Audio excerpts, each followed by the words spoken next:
Hey, Dadman Walking 55 here. I'm going quite a second. I want you to see this wonderful background we have tonight before you can't see it.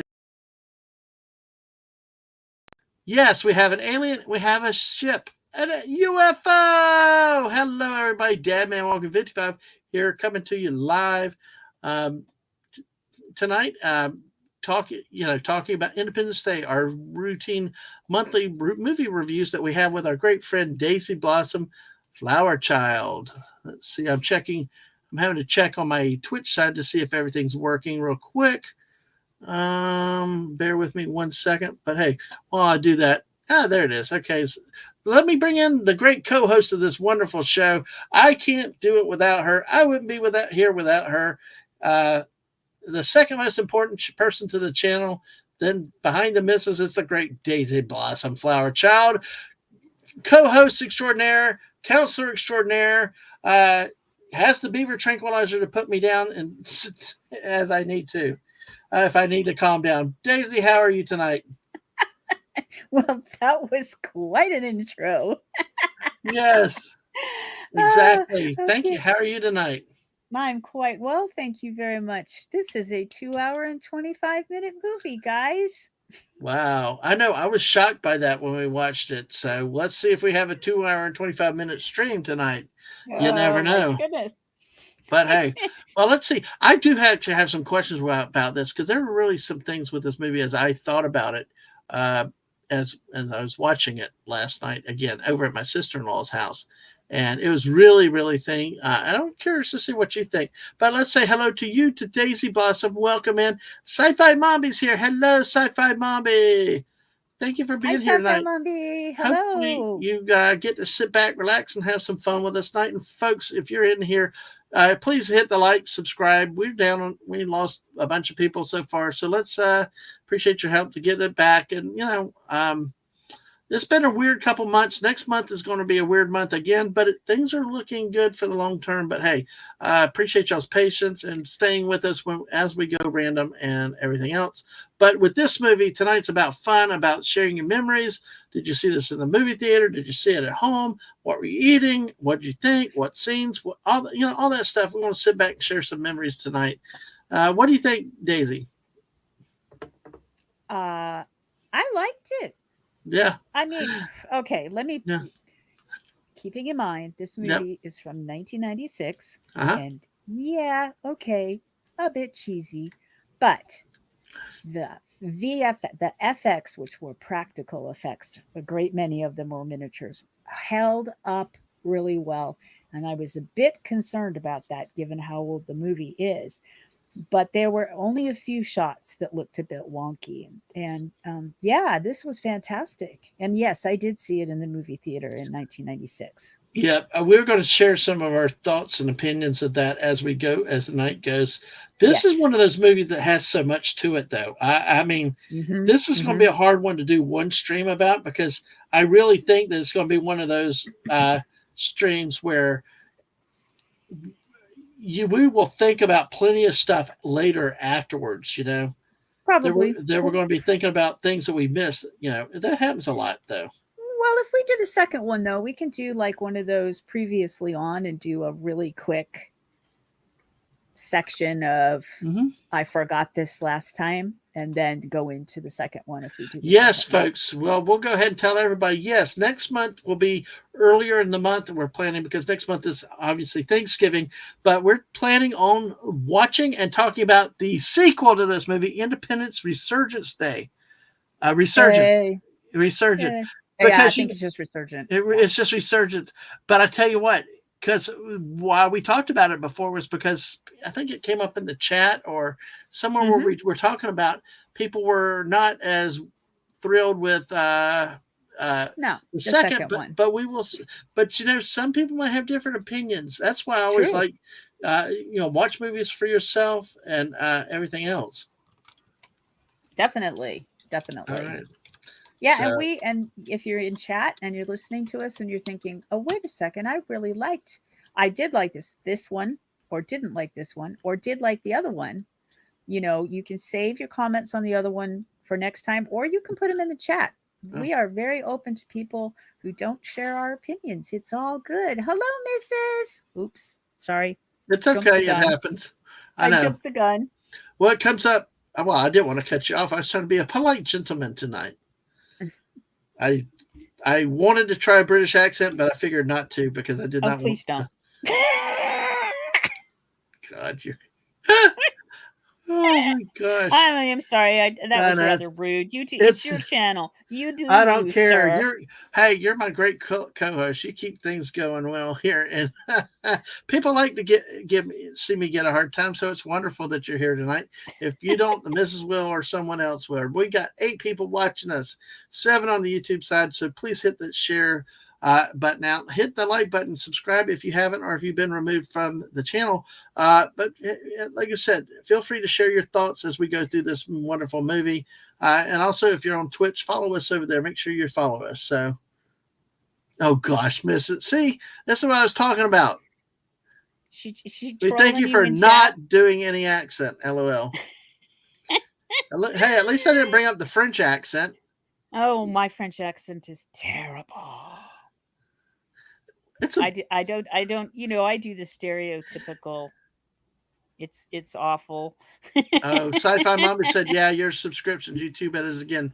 I had some that I lost that I knew I was going to lose, so I don't think. But I mean, it went down 12 total, so it's like, I think there was an initial movement, but I think something else happened after that. So YouTube is very, very odd. YouTube does YouTube, and the all-knowing algorithm knows better than us. Yes. Hey, we have to someone Steve. else in chat? Yes, Simply Steve. How are you tonight? Hello. Independence Day. Independence Day. They come in handy at campgrounds. Yes. Well, there were a few people that were senior citizens, so you never know. I don't know. I can say that because I'm a senior citizen. No, you're not. You only say that you are. Well, I tell you, this is the type of stream why I'm still into stream is just sitting here with a friend, hanging out, having fun. That we're going to talk about something. No pressure, no stress. It's not about subscriber counts. It's not about all the other stuff. It's just about having fun, doing something with a friend, and as the miss says, get a hobby. And I tell you what, this lady here knows her stuff, folks. If you've not had a chance to hear Daisy Blossom, you're in for a treat. And she's a great human being, and she knows her stuff and her sci-fi completely. And don't mess with her about Star Trek. She knows Trek. But speaking about this movie, before we go too far with this, I usually talk about the plot. I do the synopsis. I'll do that again as usual. Yes, please. The other night, one thing I was thinking about this. See, I told the missus as we were watching this. You remember how sci-fi is been over the time since we talked about Buck Rogers in the 20s and 30s, and oh, there you go, Daisy. You got to check you out here. Oh, yes. I'm sorry, I'm typing. Yeah. Oh, sorry. But yes. Yep. Yes. But Trekkies Unite. But you know how sci-fi started so many years ago with the early black and whites and the rocket to the moon. You had the early Buck Rogers, and they all advanced, and then we had the 60s, the 70s. But especially like the 50s and 60s, they were the big UFO movies, the black and whites, The Day the Earth Stood Still, movies like that. On this, in the background, War of the Worlds was another one too. Yeah, War of The Day the Earth Stood Still. In one scene, that is actually playing on a television in this movie in the background. Yes, I remember that. Yes, I remember that. You also have like movies like War of the Worlds, things like that. And they were generational. They defined people for generations. And they were so. Even if we look back and it's, even if it looks. Yeah, bad according to modern standards and stuff. Yeah. It was iconic for those generations. I told the missus, even though I was 26 at the time this came out, this was that type of movie. For me, this movie was like those movies to the people back then, because this gave me what I wanted. I wanted to see aliens versus humans and real bang, bang, shoot, pew, pew stuff, and it really, and and I know you talked more about the graphics, the effects and stuff like that. It gave me everything I want. So this was like the movie that actually resolved it to me, means to me like those other movies did to earlier generations. What do you think? Yeah, I mean, uh, you can look back at the black and white, some of the Hey, buddy. By the sci-fi. way, Hi, buddy. pew Pew pew. pew. Um, Sci-fi did it to this day does not get the respect from the Hollywood types because it's just sci-fi and they don't look at the stories and the writing. But in the beginning in the 50s, they did black and white movies. They in black and white, they did in 3D, and they did all these goofy, silly. So yeah, I can understand. But there were a ton of those, and yet you got War of the Worlds. You got The Day the Earth Stood Still. You got some amazing stories that sort of got overlooked by the general public because Hmm. they thought sci-fi was for kids.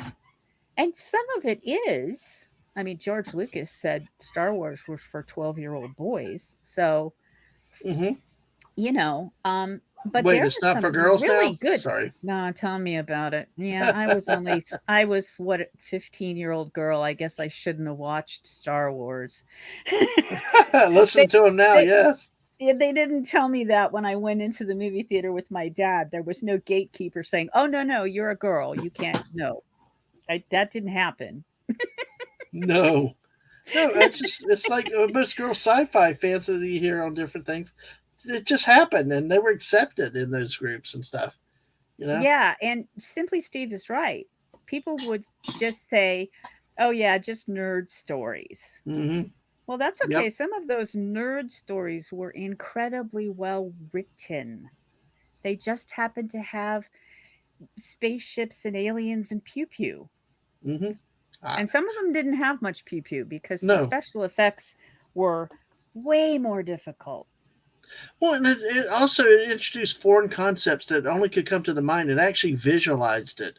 And I think Yep. that's why this movie really got to me. And there's certain other movies that I've had before that actually seeing it on screen brought it to real life to actually get you from your imagination to what you see in front of you. And sometimes can lead to more terror, more excitement because you're actually seeing what the mind could only picture.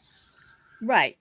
Now, I'm profoundly dyslexic. So a lot of people would say, "Oh, the book is better." Hmm. And I do have an incredibly good imagination, but it was so hard to read some of these books, like Dune, that or even Lord of the Rings, which is not sci-fi. Right. Uh, so sometimes I would go see the movie first. So I had, this is what this character looks like. This is what this place looks like. So that when I did go back and read the book, I could place those people and the names correctly Right. rather than most people read the book first. Although with these movies, um, they didn't do them from books. Although sometimes they wrote a book after the movie. That was always funny. Yeah. And then they'd put like the poster on the front of it and go from the movie Independence Day or whatever. It was really funny. Oh, I know. It's like the book came after the movie. The book Oh, came after the movie. yeah. Oh, well, that's how we can squeeze more money out of it. We'll write a book. That's correct. Yes, yes. Let's get the people who read books.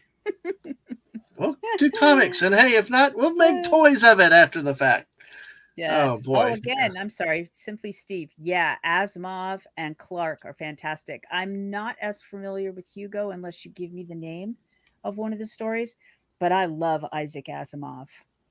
And Clark, what's his I'm terrible with names. Something C. Clark, right? Arthur C. Clarke? I might have that wrong. They were incredible sci-fi writers. Yeah. Just Sorry, remind we're me. off topic now. Yeah. Now I'm Yeah. off on. I got distracted too because I'm like, I just remembered something. I got to figure out where I put it before.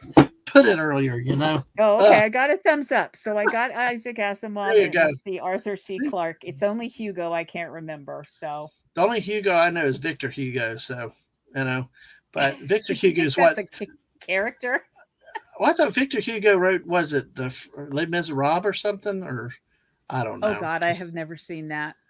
Oh, Les God. Miserables. I have never Oh, seen. that's why I call it Les Miserables. Yeah, I don't think I could I. watch the talking version, but I watch the singing version. But It's a musical, right? yeah, I well, they don't. converted I it to don't. a musical. Yeah. I don't like. I. You know, it's like okay, opera. I don't like opera, Yeah. but because I have a music background, I can Mhm. appreciate how difficult it is Right. for the operatic singers, and that their lungs and their voice are their instrument. Mhm. But I don't like opera and I don't like musicals. Stop singing. I mean, It, in the Disney movies, I loved the old uh, Disney movies, but every time they started singing, I was like, oh God, here we go it, again. it must be a different Hugo after the word number. So, Oh, it is. The Brogu. Guy Hugo Award is named after. Oh, Yep. yes. Okay. Yep. The Hugo Award. Gotcha. And Gotcha. Gotcha. hello, Brogu. Hi, Welcome. Brogu. Good to Welcome. see you. Good to see you. But hey, go ahead, Daisy. Yeah, I was gonna say, don't worry about being late, guys. I No, got off on a sci-fi it's tangent, okay. so we haven't It's even okay. started the movie yet. Now, with on that note, we will go ahead. Well, I Yes. kind of wanted to start with a general point because it just hit me the other night when I talked with the missus. It's like seeing the final countdown. You know, good. We're modern aircraft carrier going to go rectify Pearl Harbor, and then Oh, that damn was a good cyclone. movie. But you get this modern to the past, and you're like and then boom. And in this case, we have modern to the aliens, and of course we're outclassed. But I'll go ahead and give some of the information about this. Sources tonight Yes, will be please. from Wikipedia and IMDb. Independence Day is a 1996 American science fiction film directed by Roland Emmerich and written by Emmerich and Dean Devlin. It has an incredible cast that you will find in this, including Will Smith, Bill Pullum, Jeff Goldblum, Merrick McDonald, Judd Hirsch, Mary Collin, Randy Quaid, Robert Loggia, Vivica A. Fox, not to mention a few others. We were talking about Chris Pine, not Chris Pine, the other Pine, the other Pine, The other his Pine? dad, Pine. You Oh, remember Chris Pine from Robert Robert Pine, Pine. Pine's dad, Robert Pine, who was the captain in Chips. You know, Yes. yep, yeah, exactly. So this one had a lot of big names in it that were either big before or after. It was really interesting that they had with this.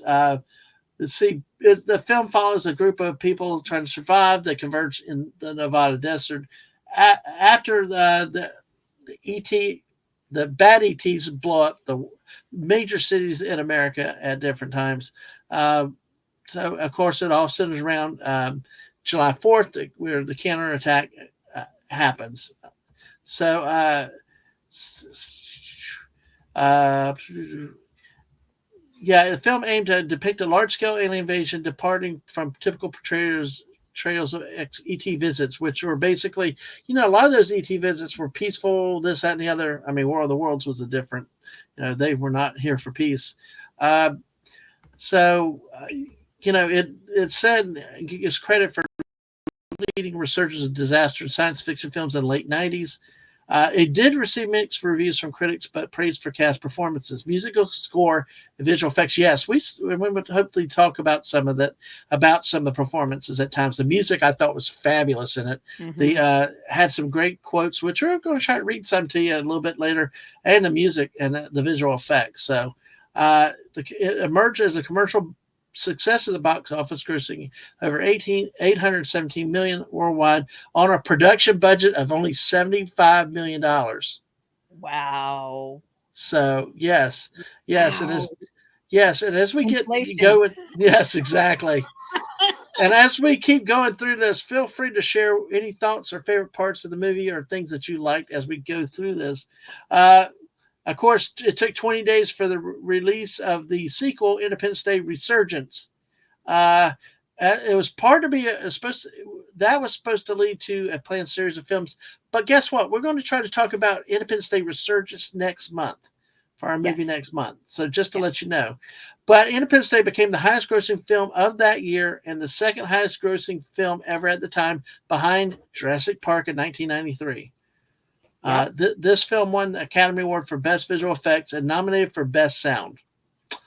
So our plot starts with lemon pie. Hello, Citrus. How are you?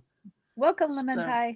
as Daisy puts right here, feel free if you have any thoughts. So hey, jump in with us. But July 2nd, 1996, Mothership enters Earth's atmosphere. We are introduced to this by the little, what is it, guy playing golf in the overnight hours, that type of thing. And he's like, oh, this is working. And Ashy Slashy is here. Hello, Ashy. Good to see you Hello, tonight. Ashy. Over on our Twitch side. Thank you for being here, Ashy. Good to see you. And Liam, I don't know who this guy is, though, Daisy. Oh, I have no clue. It's just some guy who comes in every now and then. Yeah, you need to watch out. Make sure you keep your mod eyes on this guy. So, well, he's a wolf, so you know how that goes. Gotcha. All right. Good to see. Just on a side note, for those who don't know, Liam is my son. Yes. And y'all stream together, though. Y'all are getting back. We do. We are going to try to go back to streaming probably in December or January. We're having some technical difficulties because we're very, very far apart now, and we're trying to get the two computers to talk to each other. Yeah, exactly. That happens. Oh, he's flaunting the wolf. What? Steve's laughing. So, all right. So basically, what this movie starts, they're in the, we get the site. It's one of the great introductions. So, with you see the moon, you see the human landing, the historical landing there. You see the lunar rover, the lunar lander remnants there with the flag and the Apollo 11. Yes, and we were just at that Huntsville science rocket. Mm-hmm. Let me not get. It was supposed to be the Apollo 11 site. Yes. Yeah. Let me not get off onto that rocket science.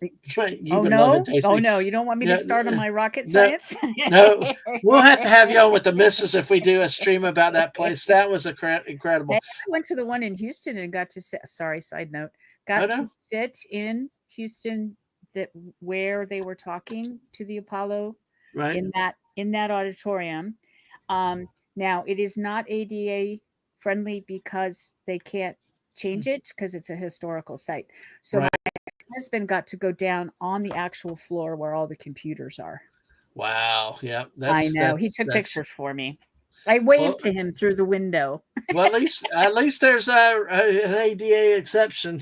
It's funny when they do. Well, yeah, because it's a historical site. Yeah. So.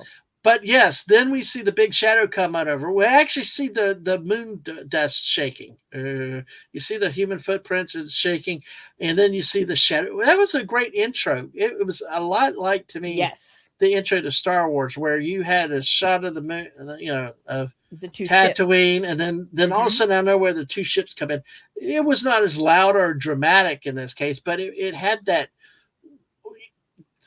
Crap is getting real right at the beginning, because what the heck is, anytime you see shape in shadow, and the shadow, it puts the whole thing in shadow, and you're going, that thing is huge. Yeah, it was like, so I think it was a really great opening scene. It gave a lot of dark foreboding. How many of the movies we end up getting, it takes 20 minutes to get in, kind of like we've done today, but that was a joke. Okay. But it's like, you are going to have, like John Hammond's Jurassic Park, when Malcolm's like, you are going to have dinosaurs on this, right? It's like, but they got into it. They got right into it. They didn't waste any time. It's like, boom. Yeah. Foreboding shadow. Exactly. It gave you that dark feel, like, something's bad about to happen. And, it was really a great intro, I thought, that they had there. And then, of course, the SETI guys talk about it, and they're like calling all around. No, there's nobody knows anything. It's not from that. And then they freak out because guess what? It's coming from the moon. And you get and they can't see that it's a ship at that point. They just know it's something. And it's moving towards Earth. Of course, then we see get introduced to a couple of the other characters. Stephen Hiller as a Black Knight Spider Squadron out of El Toro with the Marines. His girlfriend was Jasmine Dubrow, who's we find out is an exotic dancer. And of course, we also see Russell Case, who was a retired combat pilot, but he's alcoholic. He's a single father, crop duster, but he we see a sad scene where he drops crops. He's not. His son is approached by somebody like, your dad needs to get there. Then he dressed the wrong crop, and he's like, "Are you sure?"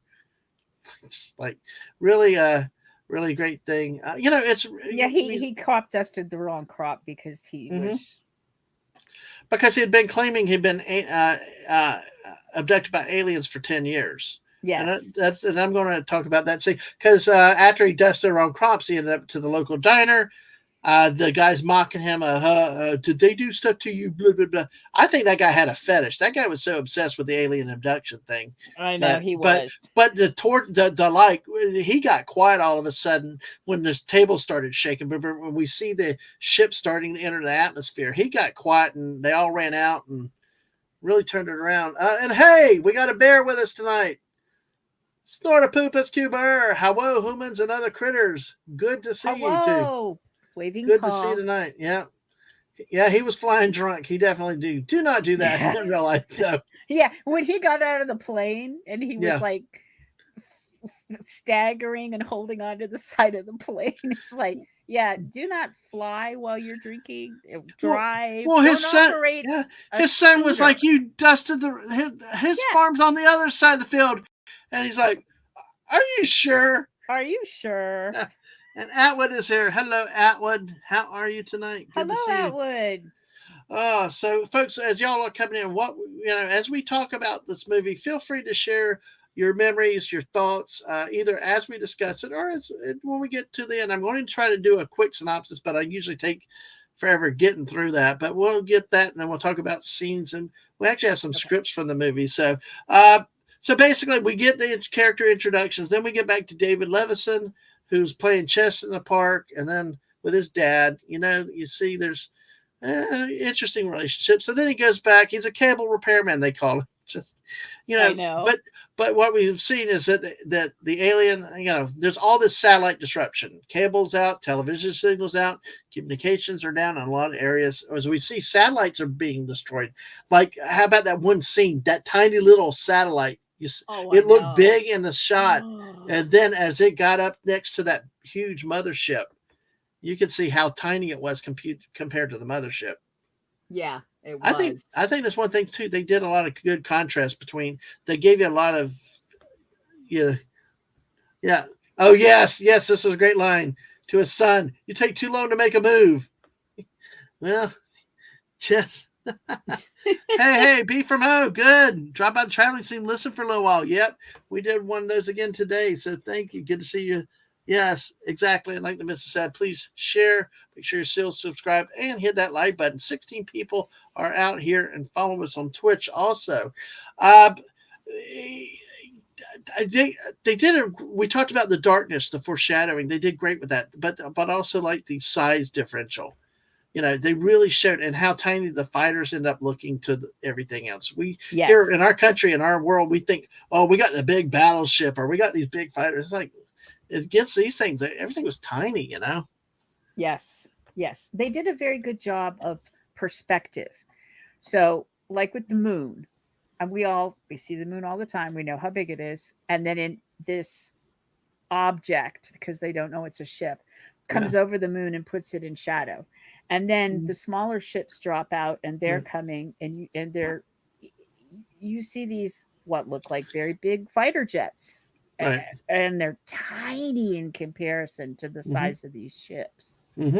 So they do an excellent job with the perspective to make something we perceive as large look tiny in comparison to the aliens. And they used real effect. I think, real miniatures. Yes. Yeah, use that. And they also use like stuff that we can relate to that are real, like line of sight communication. That was very important. And Stunning's here. Yes. Hello. I don't know. The aliens may have those too. I don't know, but I didn't see them, but they might. They're all male aliens, I guess. But hey, good to see you. Well, with the line of sight, because we talked about the satellite disruptions and stuff, but Levinson actually because the guy, the people called him. He ignored all the calls and like, what's going on?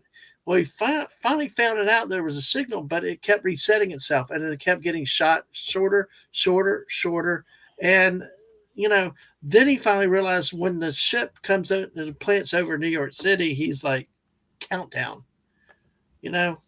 Yes. We had the dramatic music, we had the pause, we had the countdown, the effects and shit. Really, it was a great scene of how it came in and positioned itself. So, sorry, I doing know, something you're else good. for just a second. No, you're good. So basically, he tells his buddy to get out, leave the city as fast as he can. They're going to attack.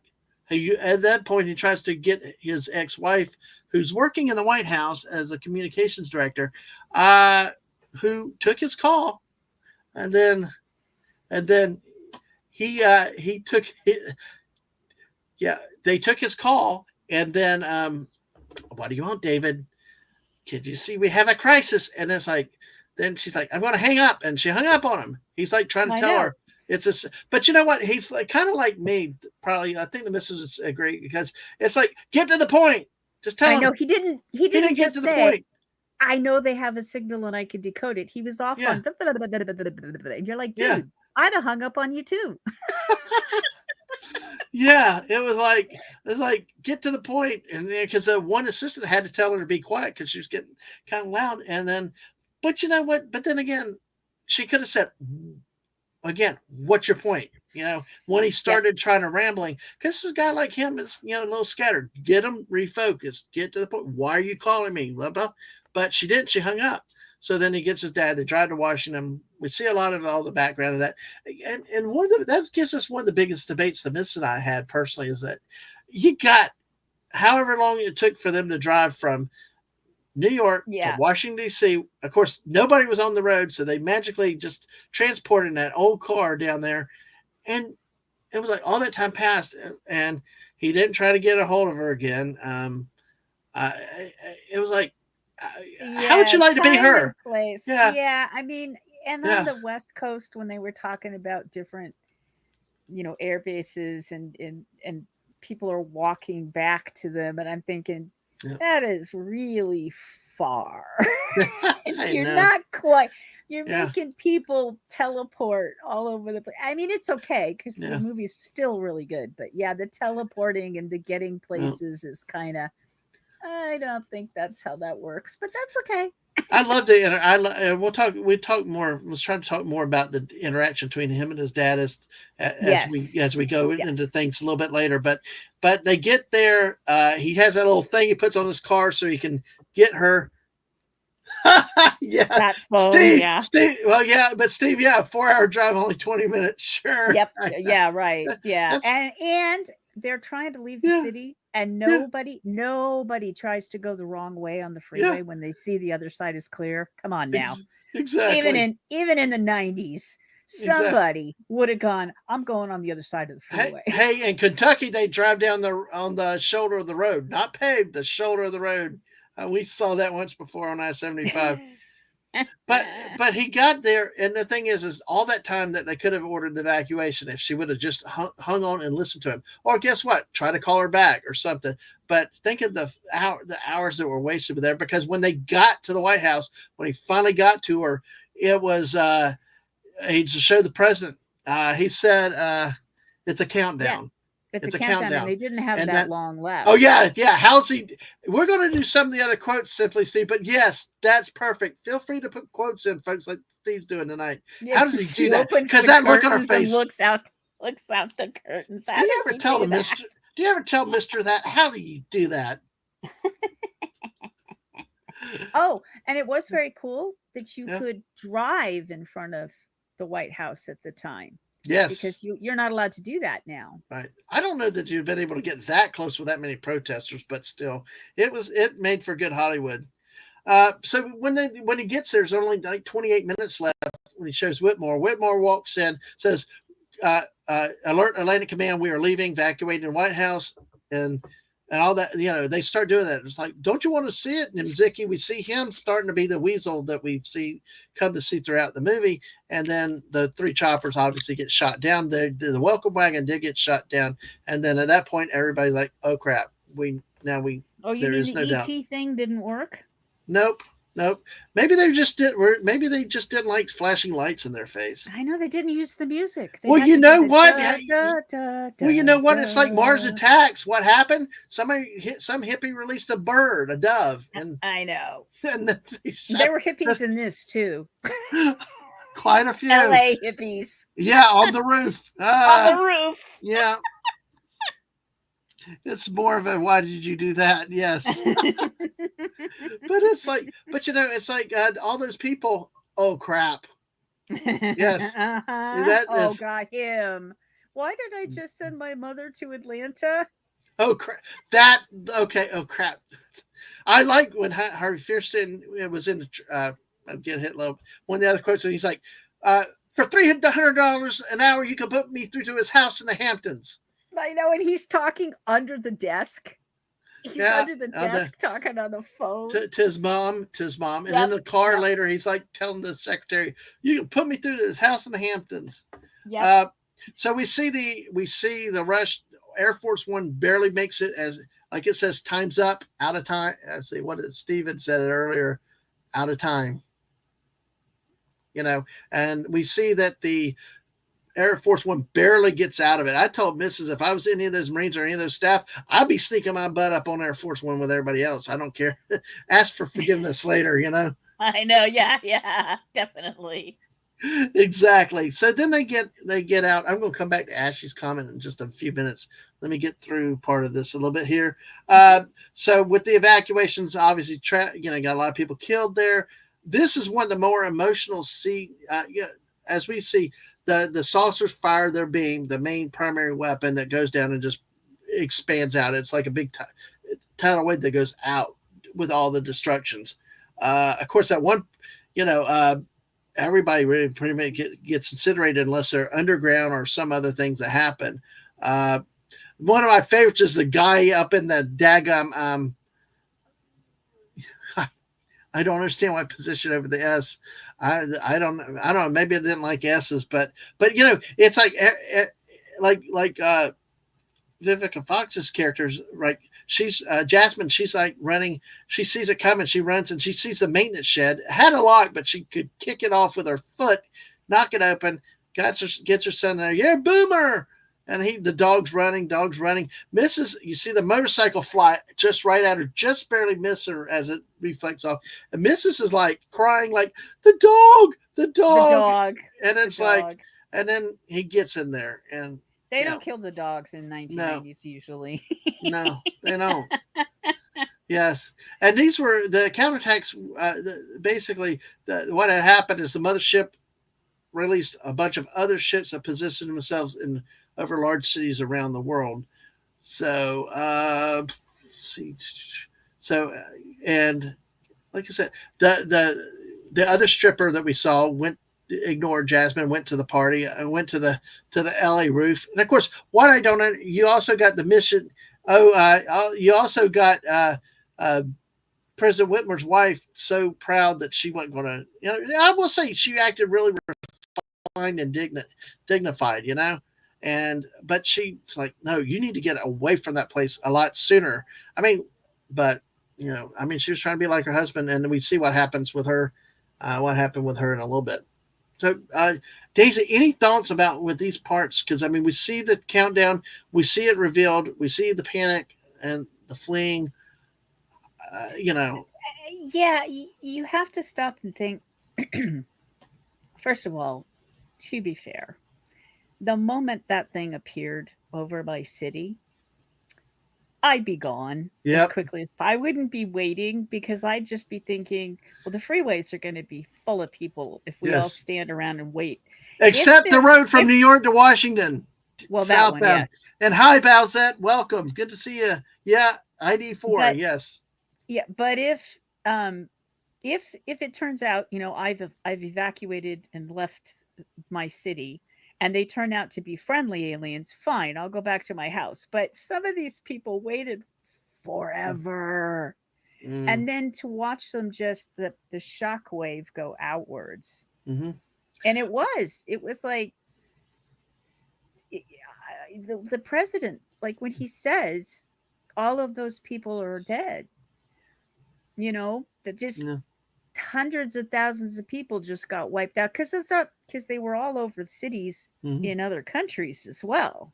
Well, and he said the time, but then again, you look at her like, why did you get so impatient with your ex-husband again? I mean, what if the time that she delayed him? But then again, I don't know that they would have believed him necessarily. You know how bureaucracies No, I go. think he probably needed to show up and show them. I Yeah. also think that because he and the president had already had Yeah.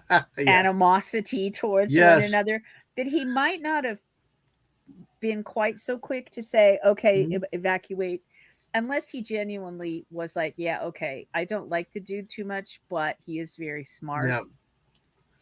Yeah, exactly. When we hear that reference to later, Yes. I don't know whether it was a smart alecky remark, but it was made. But as she says, It could have been taken either way. I know Mars attacks the Independence Day mock, and I keep getting confused. I still swear Jack Nicholson was the president of Independence Day.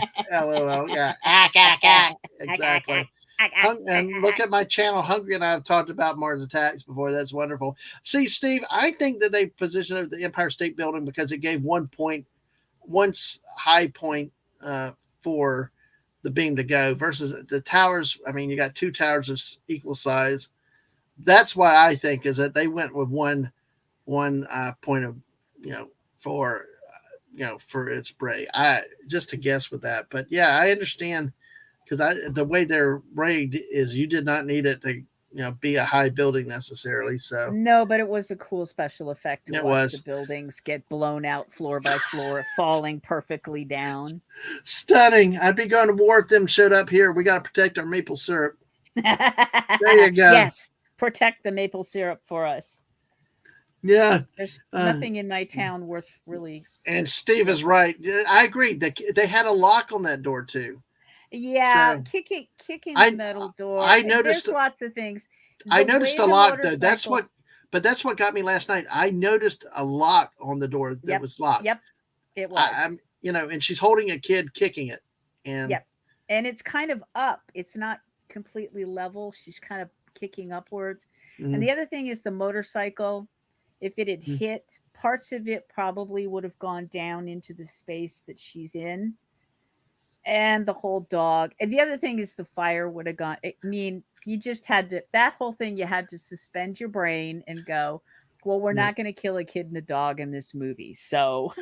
Oh, Mrs. was like, hey, forget all the humans. Keep the dog happy. Save the dog. That's exactly. Right. In modern movies, there's a website. So you can type in the name of the movie and ask if the animal gets killed in the movie. Oh, really? Wow. Yes. Wow. I've never seen John Wick 1. Wow. I'd be like, oh, Yeller, yeah, you know what's going to happen to the dogs and those, but. Oh, God, no, I haven't seen that either. And Balzette, I agree. Yeah, too many weighted. That's like with hurricanes and stuff, too. It's like, dude, if something's really bad, you get on the road before everybody else. Or that is correct. You don't wait. But, yeah, they just wait. I agree. But, we see that, too, with Hiller and Jasmine. They he goes out and gets a paper. And, that was one of the other scenes that I really love, too. He's like, getting the paper. She comes out all shocked because the kid had come in wanting to shoot aliens and they didn't know what he was talking about. And then you see the big ship right out there and all the neighbors were packing to go and leave at that point. I'm like, that's it. Yeah, get out of Dodge before anything happens, which leads me to also that thing when he got the leave canceled. Because, we heard all the discussion about whether to go to DEFCON 3 and all this. They had everybody out on leave because it's around the holiday and stuff. And he snaps at her like, well, leave got canceled. I don't know why. And he says, I don't know why you're bugging out, Jasmine. And he's like, and he's like, what's your problem? And she's like, my problem does that great finger up. I've seen that look. I've seen that look for the missus before. And even I shut up then. And it's like the finger goes up. She walks over the cup. You don't know my problem. And just points at this is my problem. Yep. Yeah. Great. I mean, I understood that he's a Marine, he has to go. But he's got to understand that she cares about him and she needs Yeah. him. Oh, And Snorpoopus. yeah, Sorry. I'm go sorry. ahead. Go ahead. Well, Snorpoop said the design of the tower was a bit bland, so the Empire State Building is visually interesting. Interesting True. point. And it is very well, the Twin Towers would be too, but the Empire State Building is very recognizable. Oh, stunning. Stunning. Oh, Sashi, welcome, Sashi. Good to see you this Welcome. morning at 8:46 a.m. over there. So, Oh yes, my goodness. Good morning. exactly. So, oh, man. Alita Battle Angels won. Yeah, I'll tell you. Yeah, Mrs. there's a said lot with here, that I one. thought I was upset when I thought the dog was going to die. Would have been pissed if she left safety to get it. Yeah. So animals, we're really serious. We don't. I mean, humans get rid of them. Like, Don't mess with the animals. yeah. Look at this trope. Yeah, exactly. Chrysler Building for the win. Oh, that's the L.A. one. Is that correct? Oh no, maybe it was the Chrysler Building and not the Empire State Well, Building. no, I think Chrysler, buddy. Where Oh, is it's the the Chrysler Chrysler? Building. I didn't recognize the LA building, so it Yeah, might. I don't know which one that one was. That yeah, might be the Chrysler Building. Someone can tell us in chat. yeah. Because I'm trying to see. Oh, it's I New York City. That's yeah, one in New I York don't. City. Oh, I tell you, I think, buddy. Yeah. Let's see. Oh, see, I've always for years thought it was the Empire State Building, It might be the Chrysler Building because it but did it. have the silver on the top of it in a pyramid like thing. Yeah, I'm actually trying to bring up an image real quick. Oh, so LA Yeah. was the Bank of America building. Okay, so the one in LA Okay. was the Bank of America building. Thank you, Simply Steve. And Buddy says that it's in Manhattan. The Chrysler building is in Manhattan. Yeah. It's a beautiful Art Deco one. Yeah, okay, so that's the one they blew up. This one. That one. That's the one they Yes. blew up. Yeah. Okay. Yeah, with Wow. See, I the always fire. assumed it was Empire State Building because I figured what other building, but I yeah, that's, think the maybe Empire they don't State like Building is more Chryslers. flat. Maybe don't maybe like aliens Chrysler. didn't like Chryslers, you know? I don't think they're in that building anymore. They just keep calling it that. Oh, yeah, Oh, exactly. yes. There you go. Yeah, Art Deco and LA, Bank of America. Okay, so we get into F and knowing what the buildings are in the All movie. right. It's I okay. did know the White House, guys. I recognized the Yes. White House, okay? Oh, so you watched this at the theater, right? Yes, I did. How did, since we're focusing on folks, tell us your memories in this. We'll get through the rest of the movie as we go, but that's kind of how we do these. I agree. Yeah, destroy the Tesla factory. I agree, but I say Chrysler was destroyed in Deep Impact or Armageddon. Oh, interesting. It's apparently been around a few times, but I will tell you, it was not the White House that got the most reaction. It was when when it blew up the White House, it started going out. I'm telling you, there was loud cheering and applause when it blew up the Congress building, the Capitol. There was okay, so I'm trying to remember which building got the more, because it was obviously it made a ton of money. So our theater was full of people, and there was lots of moments when people were cheering or laughing or or cheering like yeah, go get them and all that kind of stuff. So it's hard for me to remember exactly which one. Although a lot of people with the White House, because it nailed that helicopter. Yeah. Oh, the second helicopter that was trying to take off. And so there were lots of, like, oh no, that guy that just got in that helicopter is gone, Yeah. Although to some extent, in a lot of sci-fi movies, they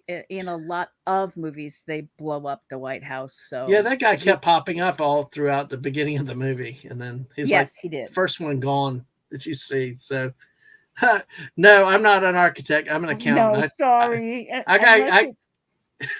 Go ahead. It depends on the city, because if it's a city that I visited a great deal, then I would know. But I've never been to New York. I have been to LA, but I don't go downtown in LA. I go to amusement parks that are not actually in Los Angeles. Yeah. So I recognize LAX as the airport, but the buildings I don't.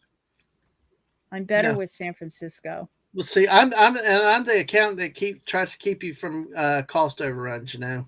So, but then again, that will lead us into another great thing, because of course, as we go into day 2, we see the president flying with his 2-fighter escort, and they're talking about the time that they could have evacuated the cities, this and that, because at the end of, well, I've got to go back to the previous day, we had the counterattacks by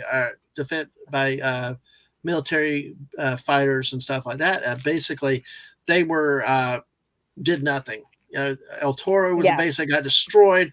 The fighters were useless pretty much because not only did they find out that the big mini saucers have shields, even the individual fighters had shields that protected them from the Earth weapons, and they couldn't get around it. And so it basically is a one-sided bloodbath. You know, and of course we have this famous scene with Will Smith. You know, Harry Connick Jr. goes to bank, gets shot down, killed. Will Smith's Hiller is going, takes the alien through the canyon, who actually matched every move, but he said, you see if you can fly this thing undercover. Pulled off, released the parachute, and then from the fighter, and actually ejected, and then this alien ship crashes into the cliffs, and then it ends up stopping. And of course, we get Will Smith.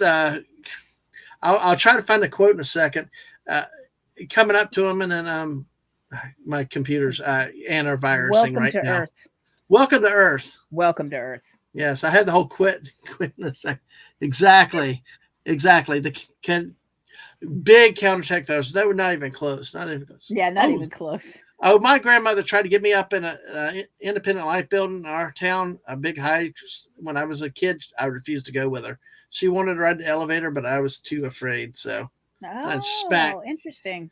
He punched him. So basically, that's the end of day 1. So day 2, we end up seeing that they're flying. We get the dialogue in the Air Force One with, well, you know, all this, and of course, General Grace telling Nimziki, you know, as a former leader, head of the CIA, he should have told them about this stuff at day 1. And actually, no, that came out a little bit later. But I'm sorry, I got my time out. They're all talking and all this, and they're like, "There's nothing we could have done." And then, you know, because Julius had come through, because David kept saying and got involved in the conversation. They all started yelling at him, "Get out of here!" Blah blah blah. And then Julius says, "You know, comes in as a dad protecting his kid, like, none of y'all be here if it weren't for my David." And he was right. Technically, he was right, because that 28 minutes saved all their lives.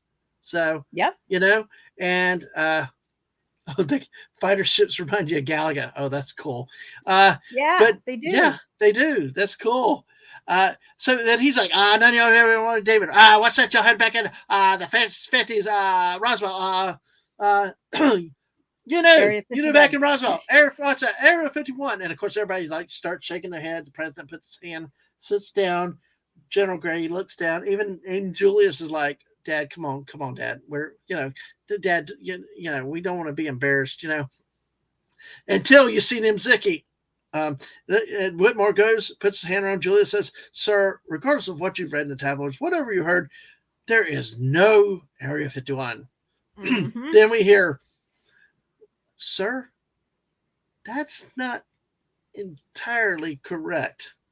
And they all look back at him like, and what? Julius is, and Levinson's like, which part?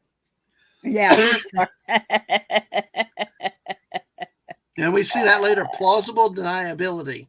Yeah, exactly. Well, we all got told there is an Area 51. Yes, exactly. There is. See, those are scenes in this movie that I really like. We had a number of these type of scenes. So if you have others, folks, you know, feel free as we go through, share those type of scenes. See, I thought the acting was really good in there. I think it really delivered some drama, and you know, and some humor there. When Because later he says, General Gray yells at him, like, you were the head of the CIA. Why didn't you tell us when this happened? Well, we didn't know our force would be that ineffective. Well, dang it, you say it no matter what, you know? But, oh, man. Oh, hey, Brent Spiner also comes back in Independence Day Resurgence. I have seen that. Oh yeah, he does. Yes, he does. So, hey, and next month, folks, we're going to talk about Independence Day Resurgence, the sequel to this movie, which was supposed to be the start of more movies, which we can talk about that next week. Yeah, doesn't exist yet anymore. We have pics of it. Well, we had that too.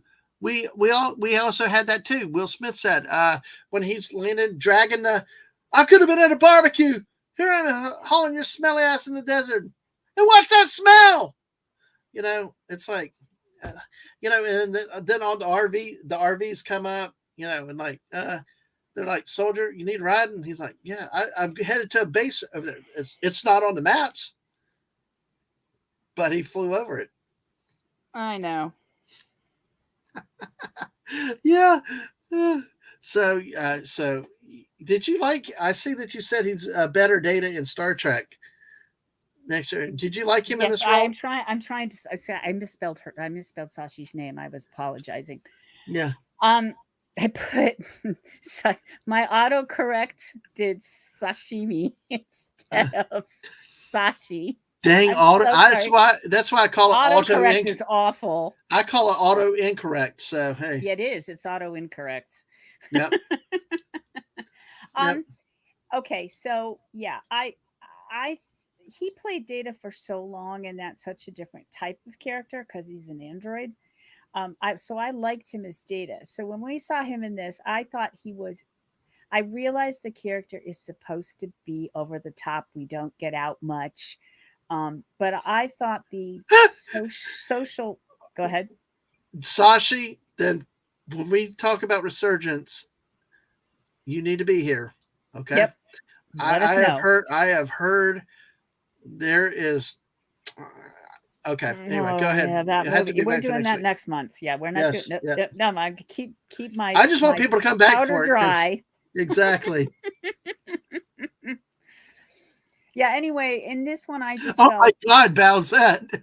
Resurgence is just as valid as Ghostbusters 2016. Okay. Well, probably. Oh, Sashi said it's all right. I usually get misspelled as sushi. Oh God. Well, see, I don't have sushi as much as sashimi, so that's why my spell checker thought I was trying to spell that. But yeah, I can see sushi as well. All right. I'm so sorry. That's okay. Guys, we got 16 people here. Thanks for being here with us tonight. Hit that like button, share it out. Subscribe. Make sure you're still subscribed. Thanks for your support. This is what's so fun with this stream is getting to I hear Daisy's laugh and insights with these movies so much. And you guys out in chat, you rock. And keep sharing your thoughts, quotes, and all with the movie. Before we go too far, so Brent Spiner, okay, so I think I got what he was trying to do. He was being I'm a scientist, we're stuck underground, I'm a socially inept. It's just, that's a very fine line to pull that off so it doesn't feel like, yeah, it's just an actor trying to be a sheltered scientist, awkward person. So it didn't quite, we giggled. In fact, we were not I just saw this with my husband. Mm-hmm. We were not the only ones going, oh my God, with the eyes rolling. Or the thing with it's the freak show or whatever and that I was like, okay, I get what you're trying to do. I get it. I applaud you for trying. Don't do this again. No, don't. Please don't. Please don't reuse this character in the next movie. Ha ha, wink wink, nudge nudge. Well, hey, like when I try to speak foreign languages, yeah. Ooh, Stunning's back with red velvet cake. All right. Oh, yeah, yum. Nice. That's awesome. So basically what we see with here is that they do get the alien. They have it sedated. Of course, the alien wakes up. They cut open the slimy bodysuit. That was crazy. Yeah. And alien comes alive. Regains consciousness. And actually, we learned they had speculated that they talked telepathically, which we see here because it basically invaded Okun's mind, and basically, it killed the other people in there, but kept him alive, and actually was using the tentacle around his throat to communicate. Which was interesting. Well, and he also thought, the alien thought, if I use, the other thing is as a weapon, if I'm saying let me out, and the humans aren't doing it, he was tightening the tentacle around Okun's neck, like, I will kill this human is still alive and I will kill him, you let me out. So in a way, they understood human nature is save the human, and that's what the alien was trying to get them to do. Right. And that's why, which I thought Major Mitchell's first move to open the door, I thought was like, dude, what? What's wrong with you? But Eric said, no, don't do it. And then he's like, yeah, what's wrong with you? And then, because they noticed the thing. And hello, Teresa. Miss Mark Muses is here. Hello. How are you tonight? Hello. Welcome. As we tell everybody, welcome, and feel free to share quotes, thoughts about this wonderful movie, or anything you have while you're with us tonight. But always great to see you driving by here. Thank you, Teresa, for being here. But yeah, it's a mistake it made was when it invaded President Whitmore's brain, mind, and it started physically affect him. So of course everybody's rallying to his defense, and I love that. Is that glass bulletproof? No, sir. And they all the Secret Service made the disintegrated, open fire. Amazing that Okun didn't get hit, but it was wonderful to see. It's just like you see that, and of course. Major Mitchell puts 3 more rounds into the thing, a point blank range, just to make sure it's done, which is what you do. Then we get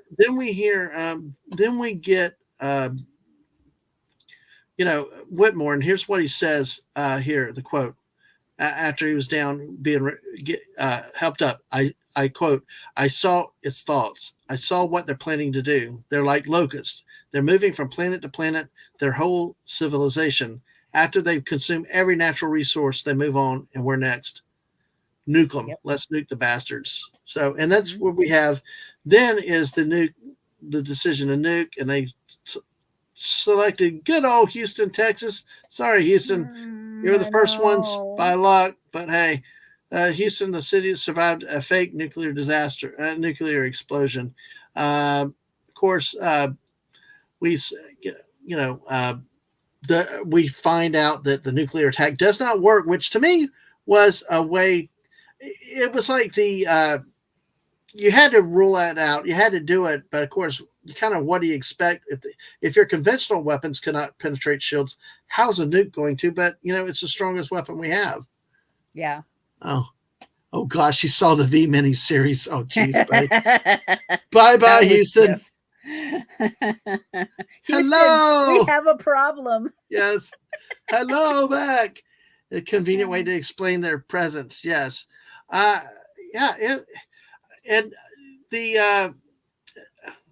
It made sense to me at that point strategically. If one didn't work, the others weren't going to work, because we see in Ziki again saying, "Don't stop it. Don't stop. Continue it up." And he was reluctant. See, this is one of the problems I have with this movie. Okay. I understand the reluctance for the nuclear, because you're still doing it over American soil. I had a problem with the president saying, may our children forgive us. You're going to have no world, dude, before it's all over. Then we got Levinson's nonstop bitching about nuclear weapons. It was enough environmental stuff about Coke cans and stuff like that already, but then they can't do it. They must not be allowed to do it. But you're already getting throttled. You're down to 15% of forces around the world. You're only the most strongest weapon in the world. Why? That's one of the problems I did not like with this movie. I thought it got heavy-handed. It was like trying to make an anti-nuke message, which to me, I'm like, you got aliens, you can't do anything with them. Why have the anti-nuke message in it? And it's Emmerich, so I'm not necessarily surprised with that because I think he also gave us The Day After Tomorrow about global warming and all that stuff. Yep.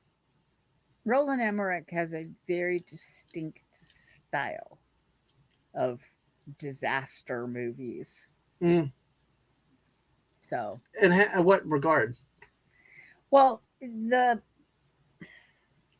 messages, the explosions, it's hard to explain.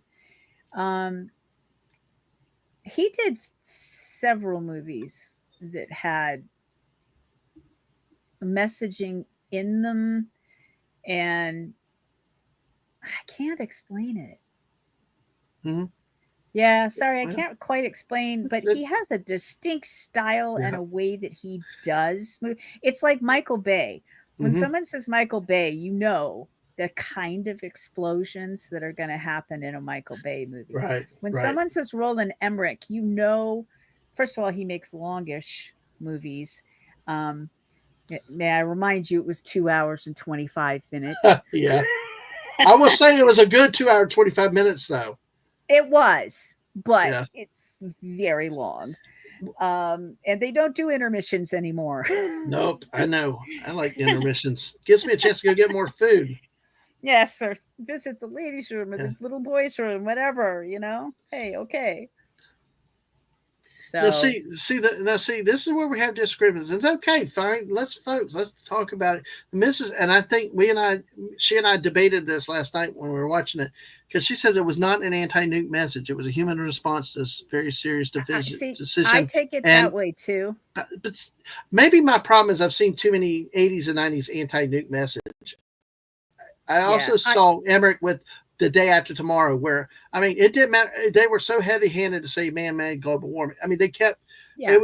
It's like blame the humans. That my natural reaction is to take it as the, but still, I don't understand the passion.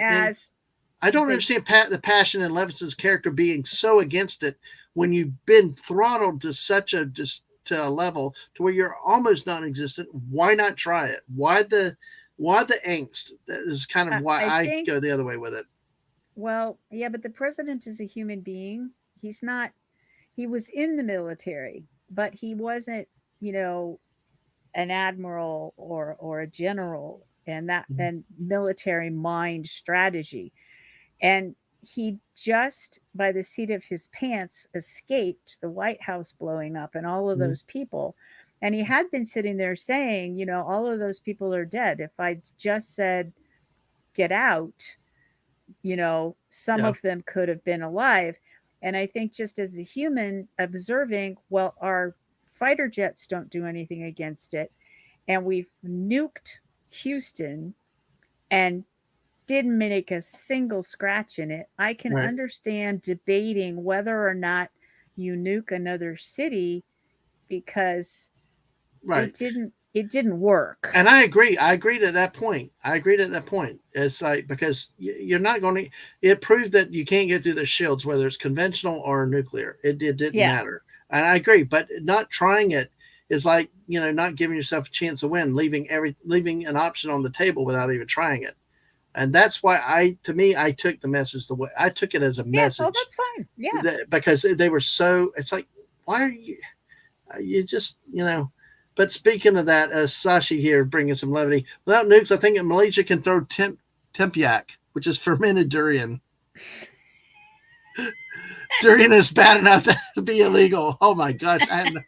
They've got yes. We could throw things like that, just like that at them, and maybe they just go home. Yeah, because we might as well throw durian at them because, like Sashi said earlier, having no mouth, we couldn't entice them with delicious food. This is true. We couldn't give them cookies, and we couldn't throw 100-year-old eggs at them. And yes.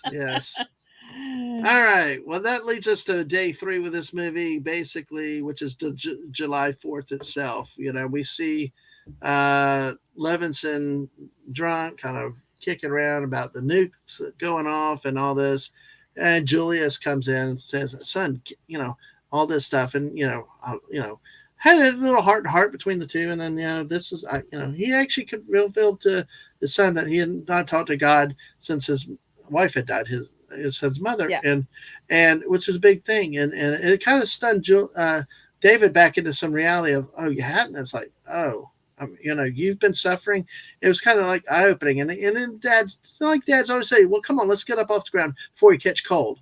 And David, right there, that's how brilliant he was.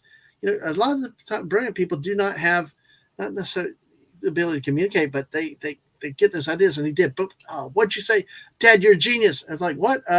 It's about faith. No. What did you say? Oh, cold. We can't catch cold. And then a virus. Dad, you're a genius. Yep. Exactly. Thank you, Steve, for these quotes just in time. I've got other quotes, but yeah, you're bringing them up perfectly. So then we get that. Then he's like, tells everybody to get there. Goes, talks to the guy downstairs who's asleep at the controller. Wake everybody. We got work to do. And then I love the scene. He's like, going in there. Everybody's down there. What's this? And I think it was Mziki was to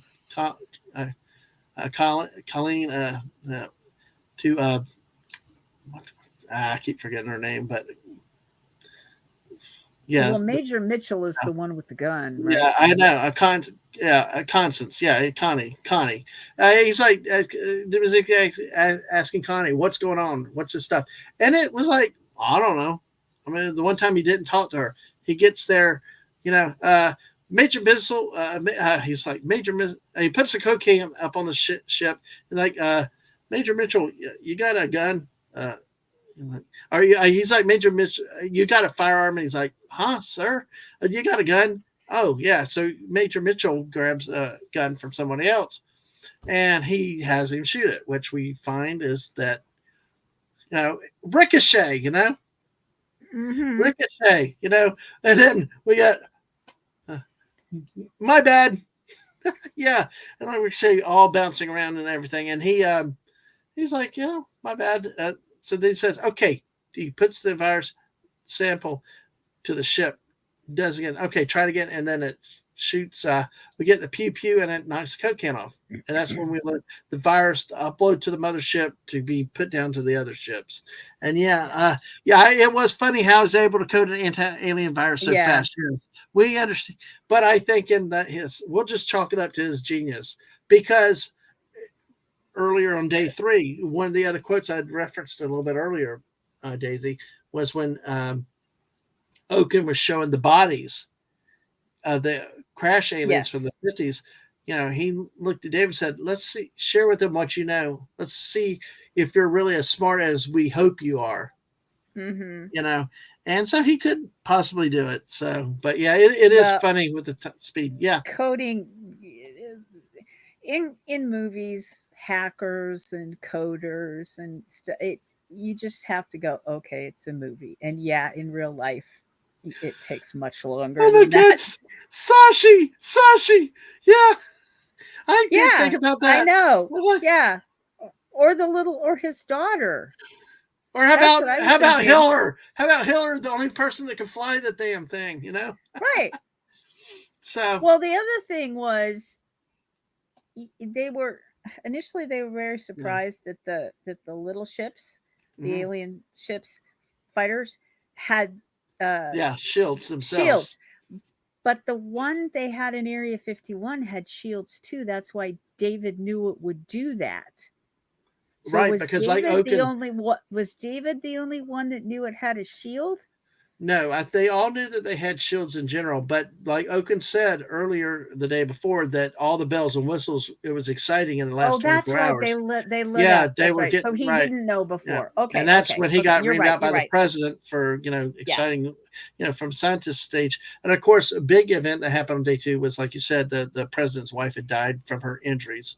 On the that scene is that was a tragic sad, and we can come back we can come back to that or any other scenes, folks, if you'd like to, or Daisy, as we finish. But then we get day 3. We got after this happens, Nimziki is like, who can fly this plane? So Hiller steps forward, says, I volunteer. I can. I've seen them in action, know what they can do, and so they end up using the Morse code to unite a counteroffensive. What did the British say in the Sinai or the desert? You can say it, Daisy. I will not repeat that, but I found it immensely funny, but I will not repeat it on live. Well, do you mind if I say it? You can say it. It's bloody well time. I'd hardly call that exciting. Exactly the 24 hours. Of course, we get reviews from Japan, from Russia. We even have the Sinai with it has the probably Iraqi Israeli together in the same area. About bloody time. Interesting. Yeah. Yeah. They didn't know how or why. Yeah, they just found out. Yeah. A lot that they had happened in that day. So with that, they organized the counteroffensive around the world. First one, Area 51. We get Jasmine and David get Jasmine and Hiller marry with David and Constance looking at each other about their rekindling their relationship. Yeah. So and then we see that as they're starting to rally the forces and all. They've been detected, so the ship nearest is approaching the Area 51 area. I'll be quick with this, folks, and we can go into general more discussion and maybe some of the other quotes after this, because it's basically bang bang pew pew here. We get to take off. Of course, the president is a fighter pilot. I'd like to know what you think when we're done with this, Daisy. He makes a speech. He gets in a fighter, takes off with everybody else, because they were short. They had equipment, they had fighters, but they didn't have pilots. So they amassed and went up. Of course, mothership. Of course, the ship still had its shield, even though the delivery had been made at the mothership. Of course, we got a couple quotes where we talk about that, because the mothership took the fighter in and docked it so they could make connection. The virus was uploaded. Once the transmitter said it was uploaded, we have the code goes down. Oh, okay.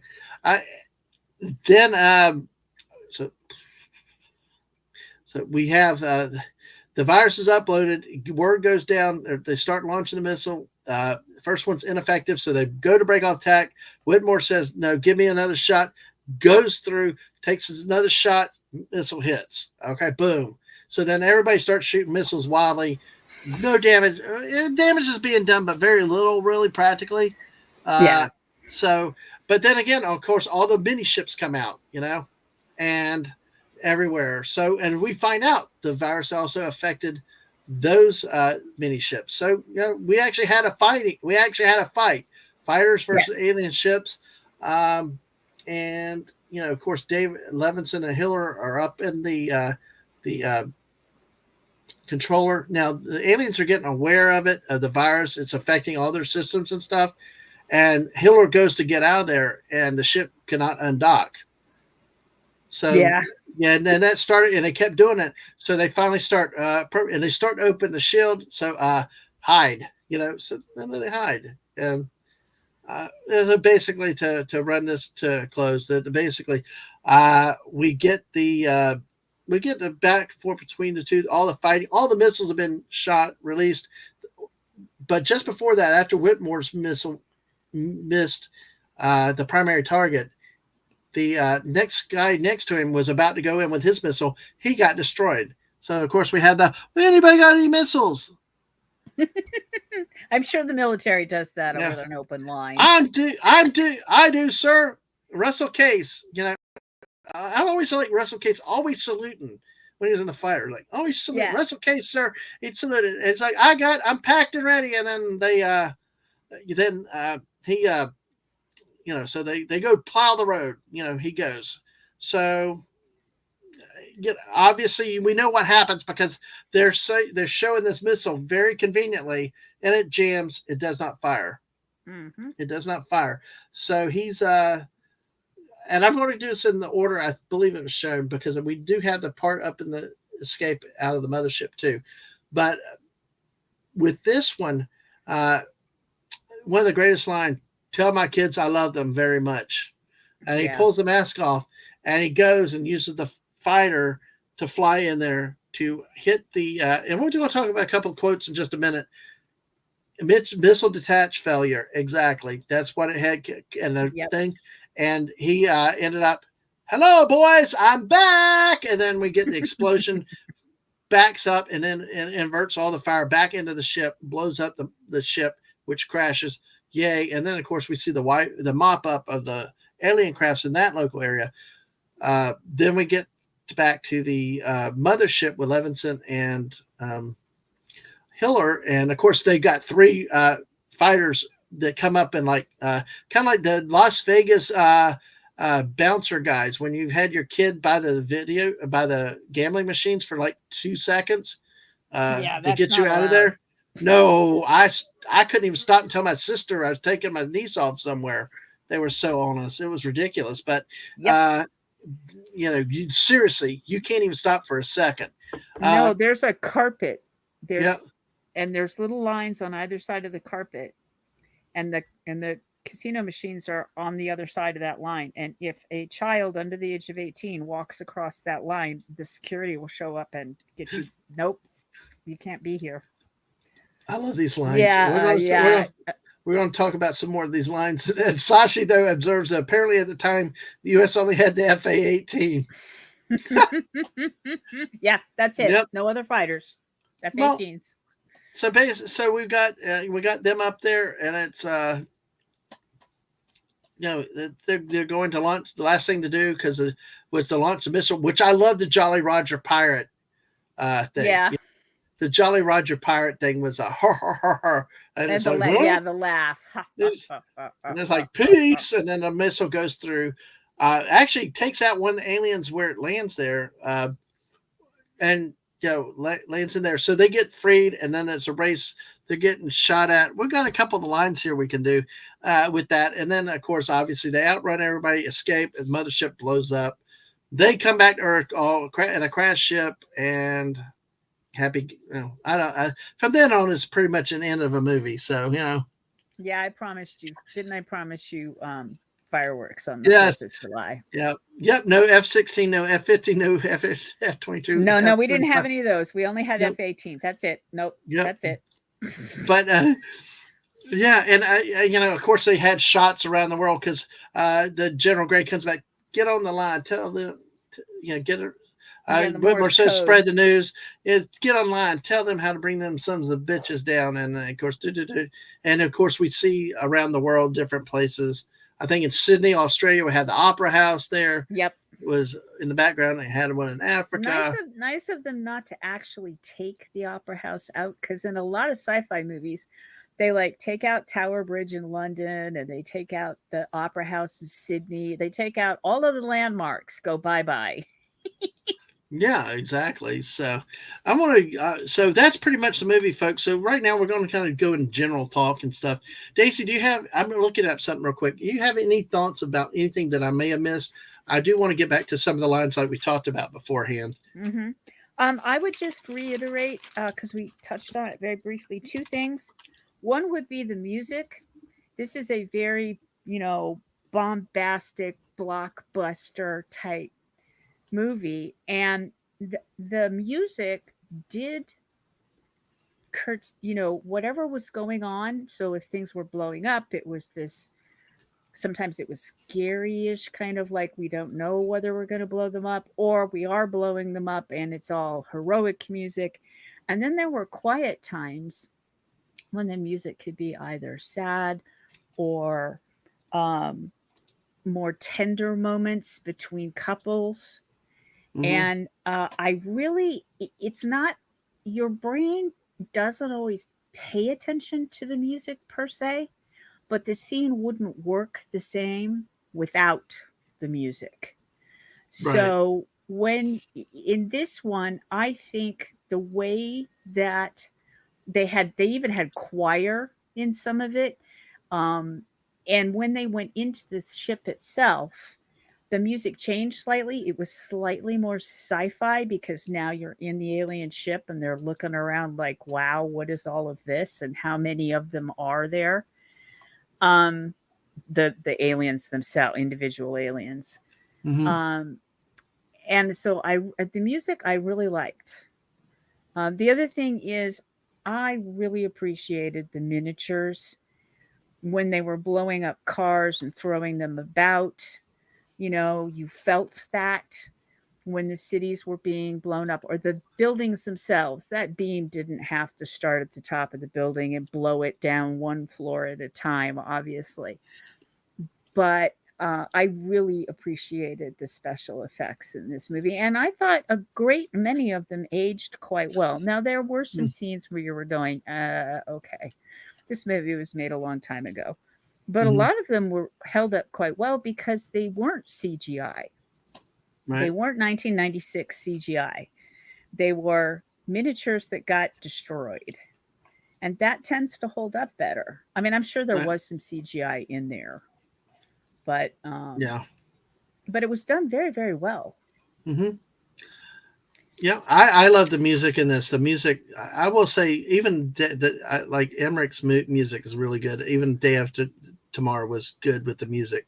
So Yeah, I don't know who you know, the writer of the music was, or the composer, for it. But it was very well done and very well performed, and edited in very well. It didn't just suddenly go from one style of music to the other and right, jarring. It was right, very well put together. right.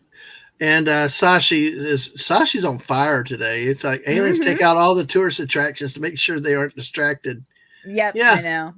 I kept waiting for the Golden Gate Bridge to get nuked, but they went to LA instead. So, yeah. Well, all right. Well, let's look at some of the actors. Like I said, Oh, okay. I'm sorry. go There's ahead. one more No, no. quote. Yeah, Okay. go ahead. Go ahead. Okay. So, as a former Californian, I spent 40 years in California. And at the beginning of the movie, when the aliens come, it makes the earth shake. So, what is his name? Will Smith's character and his girlfriend, or Stephen Hiller. Stephen Hiller. Yeah, So Captain Hiller and his lady friend are kind of laying Jasmine. there. Yeah, Jasmine. And he sits up and goes, "Earthquake?" And she goes, "It's not even a 4-pointer." And I laughed because if you live in California, Yeah. yeah, if it's yeah, it moves, but your brain is going, "Yeah, I don't have to deal with that. It's only 4-pointer." You Oh, kind of know, like Floridians and hurricanes. Sometimes if it's just hurricanes, correct. tropical storm or Cat 1. So Right. although we learned that Cat 1s can be bad, but yeah, Well, I that's know. true. And any earthquake, because it does depend on which way the earth is moving, if Right. it's bouncing up and down or sliding back and forth. So, yes, it does. But if you grow up with earthquake, just the fact that somebody wrote that line because they knew California really well. And Californians are like, Yeah. "You can't be bothered. It's just a minor earthquake. I'm not getting out of bed for this." No, I know. I thought that I just personally was giggling because I was like, "Yep, that's kind of how you feel about those things." Exactly. Well, we have. So think about if you have any other notes you want to talk about, or if it's some of these actors. I'm going to go ahead and kind of read off the cast as to whoever, if there's anything else that you thought, and then we'll talk about some of the. We'll go back to some of the lines again. But Will Okay. Smith starred as Captain Stephen Hiller. Bill Pullman played President Thomas J. Whitmore. Jeff Goldblum as the wonderful, crazy David Levinson. Mary McDonnell, who you may remember from the Battlestar Galactica reboot, played Marilyn Whitmore. The First Mhm. Lady, Judd Hirsch from Taxi, was Julius Levinson, David's father. Robert Loggia was General William Grant. I love that guy. I love the way. Yeah, I think I do. he gave some toughness to, like a general, your Joint Chiefs, of what you expect from a real Yes. chiefs. Not anyway. I'll try not. Yeah, yeah, yeah. It I was. cannot issue an opinion right there, but yes, it's what you expect of a military leader, Yeah, not over the top and not wussing out. Yeah, exactly. So And yeah. he was really on that defense secretary though. So Oh God, when when he got fired, I was like, yes! The whole theater erupted. That is that one was thing I remember. When they fired him, everyone was Yep. yes. Yes. Oh, let's see. Randy Quaid. I love Randy Quaid in this. They could have picked a better guy to be Russell Case. Like I said, I Yes, always loved the way he saluted the camera whenever he was talking to and them. he played drunk really well, like Yep. falling down drunk really well. Yep. And then Oh, dejected when he was sitting in that bar after yeah. he'd crop dusted the wrong crop and realized what he'd done and blew it for his kids, and he was sitting in that bar and the guys were just on his case about being abducted by Yeah. aliens, and he he acted that out as just total dejection. I'm not even going to answer you. He looked like a broken man. He really did. Yes, he really did. And Yeah. and that was incredibly well done. Margaret Collin played Connie or Constance Spano, who I don't know. She annoyed me most of the movie. I mean, it was kind of like, I don't know. Take the Oh, telephone that was the call. ex-wife. Was that Yeah, the that's ex-wife? Yeah. ex-wife. Okay. Yep, yep. James She was Rabhorn. okay. James Rabhorn, who you'd know from a lot of other roles, played Albert Nimzicki, the Secretary of Defense. So, Mhm. so that was a name you remember. Harvey Fierstein played Marty Gilbert, in the New York office for the satellite company or cable company. Yeah. Was a really great. He was great in that role. David, David, why did I send my mom? Why did I send my mother to Atlanta? Atlanta. Why did I just send my mother to Atlanta? Yeah. Then I realized later in the movie, I'm like, well, you just sent your mom to destruction anyway because Atlanta got destroyed. But anyway, I Yeah, digress. but they didn't know. Adam Baldwin, who's not related to the other Baldwins, played Major Mitchell. You've seen this guy in all kinds of movies, from Full Metal Jacket to Yeah, just really, that he's a great yeah, actor. He's a yeah. great actor in everything he does. Of course, we talked about Brent Spiner as Dr. Brackish Oaken. Of course, I thought he did pretty good as the geek that never gets out. I maybe it was over the top for you, but I actually liked it. Miguel was played by James Duval as The son. the son, Case's oldest son. Of course, Vivica A. Fox played Jasmine Dubrow. Lisa Jacob played Alicia, and Ross Bagley played Dylan, Jasmine's son. Jasmine's And son. Mae Whitman played Patricia Whitmore, which was the daughter. Now, do Yeah. you? Of course, we got the great Harry Connick Jr., who played Captain Jimmy Wilder in this movie also. And looking at, like I said earlier, uh, uh, Robert Pine from Chips played the chief of staff and made one appearance in the movie. So, but that's it. Any of these particular actors that or any of these roles, characters that you want to go a little bit further in? Because I think we were talking to you about the kid actors, in this. Yeah, well, and I don't want to be mean. It's tough. Um, child actors, it's very difficult to really get a good child actor. They're children.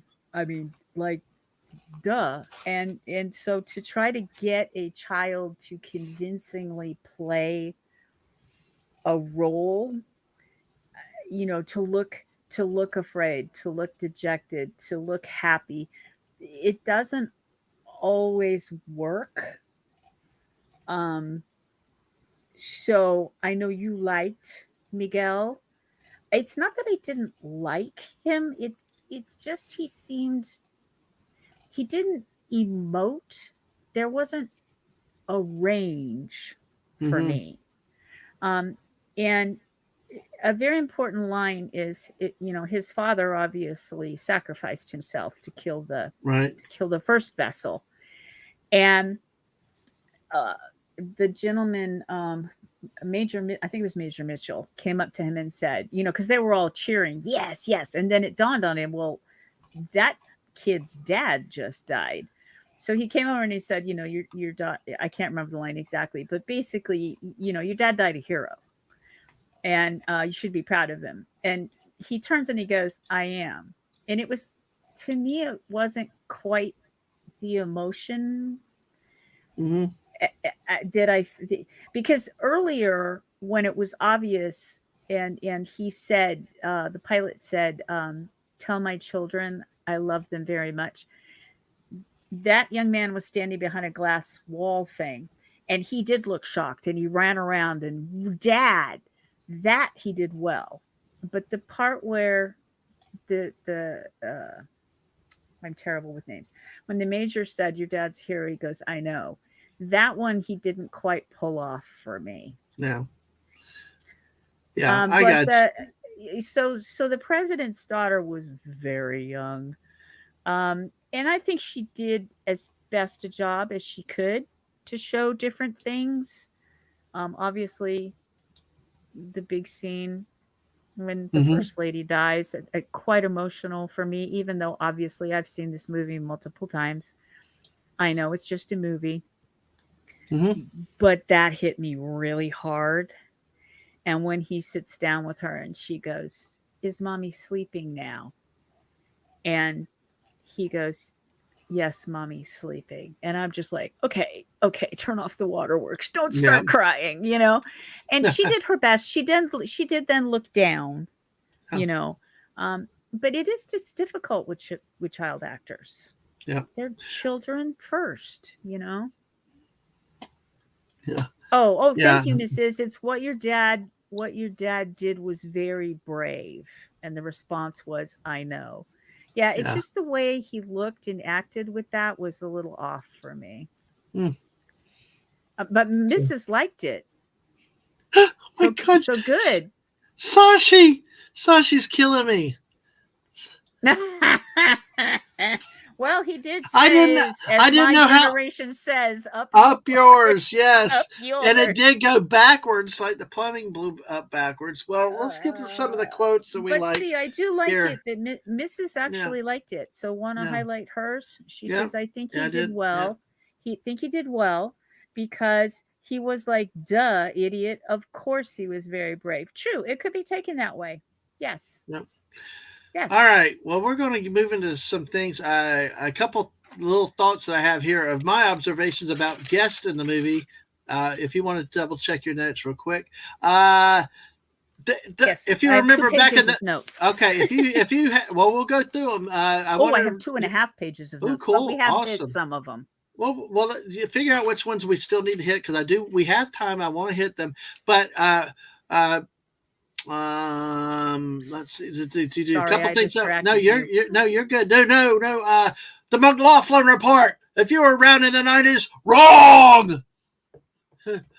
Jack Jamon, just wrong. You know, Dana Carvey did the best on Saturday Night Live skit. The McLaughlin Group was a talk show, panel talk show in the 90s, and I never watched that. I loved Night it. Live. Sorry. But on PBS, McLaughlin Group was a weekly. I do know the McLaughlin Group. Yes, I did watch but them. Dana Carvey played John McLaughlin on Saturday Night Live. Okay, and he would also I gotcha. He go, "Mom, contracting," and Morton's starting to talk wrong. Then he goes, "Jack Jamon, blah, blah, wrong. That's just not the." And moves on to the next subject. It was one of the. I love it. I love it. Oh, I love it. Yes, it was Lehrer. AM That's 9X. the one I watched. Nice, Balzette. That's a nice one there. So. It was AM at 9X. Oh yeah. So it was actually McNeil Lehrer that I used to watch, not McLaughlin. Exactly. I love McLaughlin. McLaughlin was like all in command of that, and Jack Gamon looked like Jabba the Hutt back there, kind of. That's probably why I liked McNeil Lehrer better, because my parents watched that. They were a bit calmer. They tended to keep a tighter rein on what was going on. Oh, I tell you, I love it. Was a very different time. I know. I love the loud ones like Morton Downey Jr. I like the calmer ones. But also, if Stunning is still here, I hope Stunning is still here lurking. What I found out also is that Frank Welker did some special vocal effects in this movie. Oh, okay. And I think a lot of the people here, he done the voice of Shaggy, I think, too. He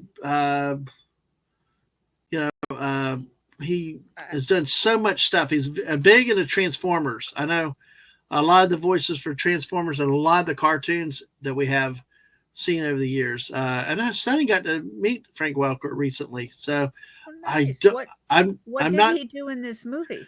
Well, yeah, let me see. Go ahead and find another note, and I'll look. Oh, okay. So back on relationships, because I don't do chick flicks, but sometimes I do relationships in movies. So when Captain Hiller is leaving, and he and Jasmine have had a disagreement, and you should stay, and no, I have to go, and all that kind of stuff. Well, then they get out to the car, and it's obvious he doesn't want to leave this and do what he has to do because he's a Marine pilot. But he doesn't want to leave her in a way that, hey, we're fighting. So they start talking and they're calmer. and and she goes, he said, you can come to the base, and they're not married yet. And she goes, would that be okay with you? And he starts joking around about, well, I got to tell my other girlfriends that they can't come over. And she's like, you're not as slick as you think you are. And she says, especially with those Dumbo ears. And he looks at her and goes, yeah, and your chicken legs. Yes. And it was just something, if you're married or you're in a relationship, those are the kinds of things you try to do to diffuse when you've had this, we're mad at each other and now we're going to de-escalate it. And those are the kind of cutesy little things that you say to one another to say, I love you without saying I love you, and I care about you, and it's cute. And I thought that was very cute. It was, I will say, Daisy, I'm kind of glitching a little bit. So okay. Did we lose you? No, you keep talking. I'm back, but if I'm having some buffering right now. So if I end up going quiet, you just keep going. Okay. But keep going. Okay. Yeah, no worries. So, the other thing that's kind of, as well as the scene where, the first lady dies. The other thing that's just interesting to me is, of course, movies that were made before 9/11. And so when they show New York, they show the Twin Towers. And it's very brief in this one because they went after the other building. But it hits very different now when you see older movies and go, first of all, how tall those things were. So my father was actually in New York while those things were being built. They were almost finished. And to go from the West Coast, where we have tall buildings, but not as tall by any stretch of the imagination. And he went to see them being built, and he didn't even have words to explain how huge those things were. I mean, I believe it was like 110 stories. And so when you see the skyline really quick in an older movie, and you just go, you can't even. I have seen the Sears Tower. The Sears Tower to me was, my mouth dropped open. And the people that we were visiting, family members from my husband's family, and they were just like, yeah, it's a tall skyscraper. And I'm like, you don't understand. We don't have buildings that tall in San Francisco. So it is interesting to see them. And so it just sparked a little, A, they're huge, and B, it's very sad that they and the people inside are gone. So, but, and it is amazing they didn't take them out, because it is funny in sci-fi. They go after all the landmarks because it makes it really easy for people to figure out where the aliens are. So we're going to take out the tower in Paris, which I can't remember the name of, the Eiffel Tower. The aliens are always, let's take out the Eiffel Tower and Tower Bridge in London and the Golden Gate Bridge in San Francisco. And to me, that's always very amusing. So, yeah, it is. Yeah, keep going, because I'm trying to find this thing, but keep going. Oh, I'm sorry. I was reading something. Okay. So, I'm sorry, chat. I'm chit-chatting and I can't quite get everybody's, what they're saying. Oh, I think Frank Weller did the voice of the aliens. Okay. Yeah. All right. Yeah. Okay. That would make sense. Well, I don't, he's not credited necessarily. They only give him, Gary A. Hecker is credited with aliens voice as well. Frank Welker is credited to special voice. So it's okay. But he is listed on one of the sites I'm looking at. He is credited along with Gary Hecker about the aliens voices. So it could be that one where he speaks. It's just, I'm not able to find anything specific to, well, he could have been doing the voice through, Dr. Occam. He could have been doing the no Well, Pete's behind voice. the voice actors site says that the aliens in Independence Day were uh, Frank Welker and Gary A. Hecker are the voices of the aliens in Independence Day. So Okay. it could be being special vocal effects, because alien vocal effects is Gary Hecker, special vocal effects is Frank Welker. So I'm wondering, that would seem logical that could probably be in that case. Yes. Yeah, and as Steve, on my other topic, as Steve pointed out, yes, the Transamerica Pyramid was the tallest building at the time. And I have been near it, and I I couldn't go all the way up in it, but I was inside the lobby area of that. San Francisco now has this really weird, I think it's 60-story building. I've seen it. It looks very out of place, and I've never been near it because I don't live in California anymore. But yeah, and it's so when you see San Francisco, it's very common. Either you're going to see the Golden Gate Bridge or you're going to see the Transamerica Pyramid. Mhm. Sometimes you see, I think it's called. Oh my goodness, I'm so terrible with names. I think it's called the Sutro Tower. Um, it's on a hill, and it's the building. Actually, the architecture. The building is actually the nozzle end of a fire hose, at least at the time that they designed the building, is what the building is designed after. So that's another building that you often see for San Francisco. And that I'm just not as familiar with, say, New York or Boston, because I haven't been to those places. So anyway, Yeah. Okay. but yeah, chat. Sorry, I'm not keeping up with you guys while I'm trying to read my notes.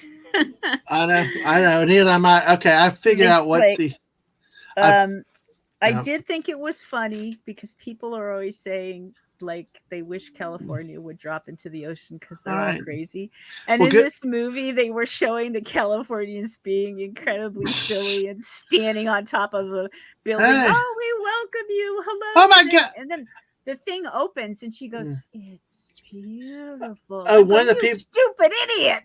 and one of the people being interviewed on TV was like, "Oh, I hope they bring back Elvis I and know. take And care of I'm sitting there Sashi." thinking, I'm sorry, I was born and raised in California.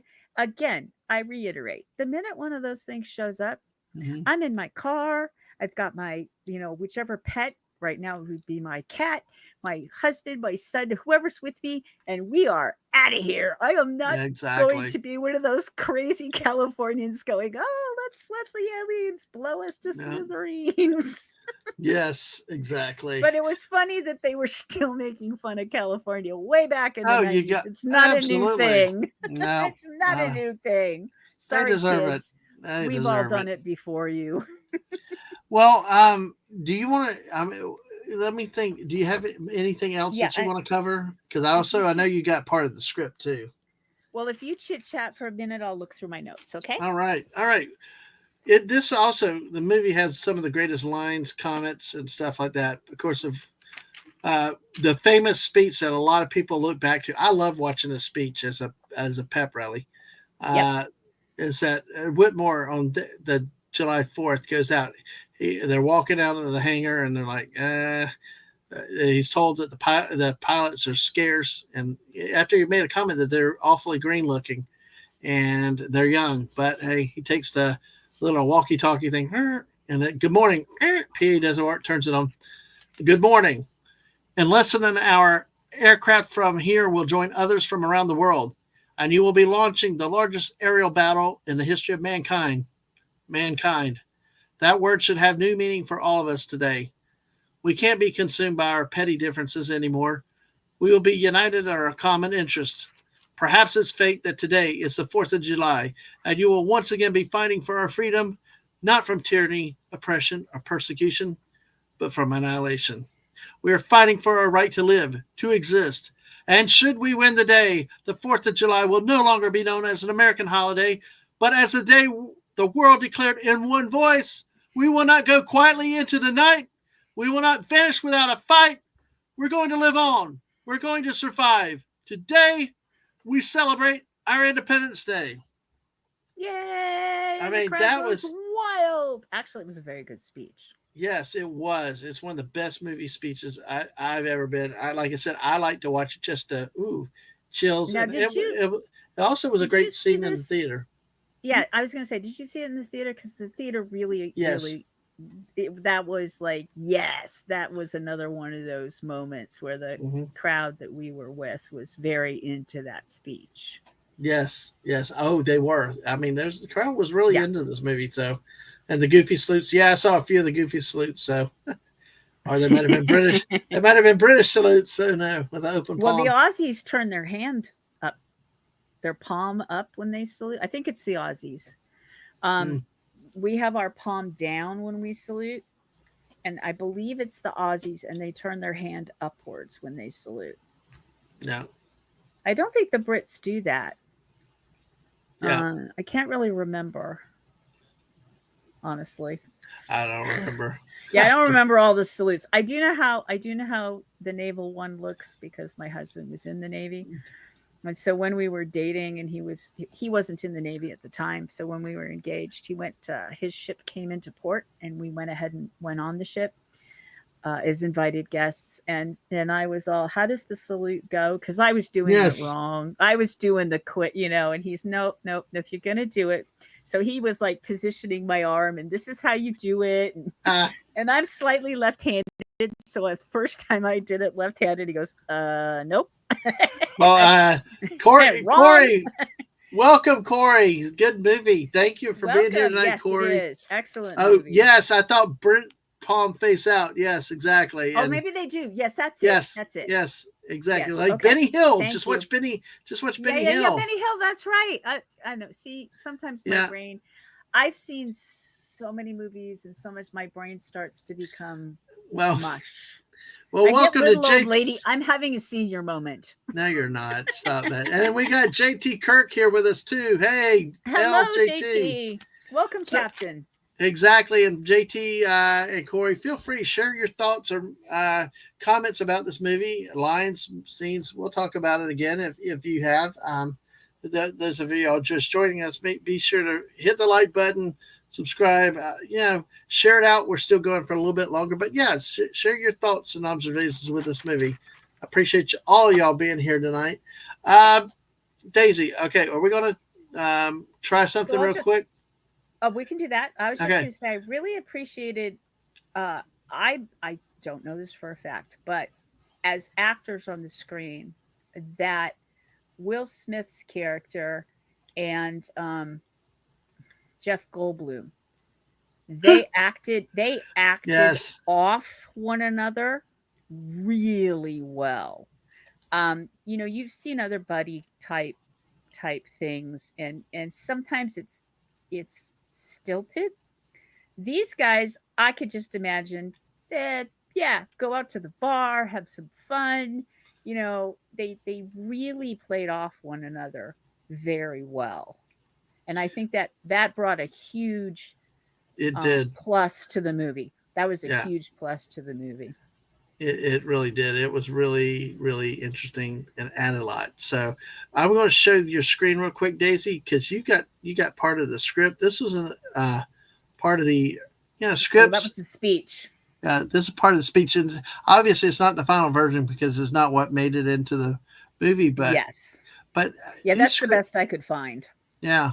So how do you find these? I mean, these scripts out there. I Google it, and then what you ask is you say the script for, and then in this case it was Independence Day, Mhm. and then there are several different sites, and some of them are free, and some of them probably the ones that have the actual final one are the ones that aren't free. Right. So I look at a couple of the different sites if I can, and it does give you the whole movie, and it gives you, like this says, Constance, David, and Mushi join the group listening. Even David is moved. So they give you the off-screen prompts as well as what each character says.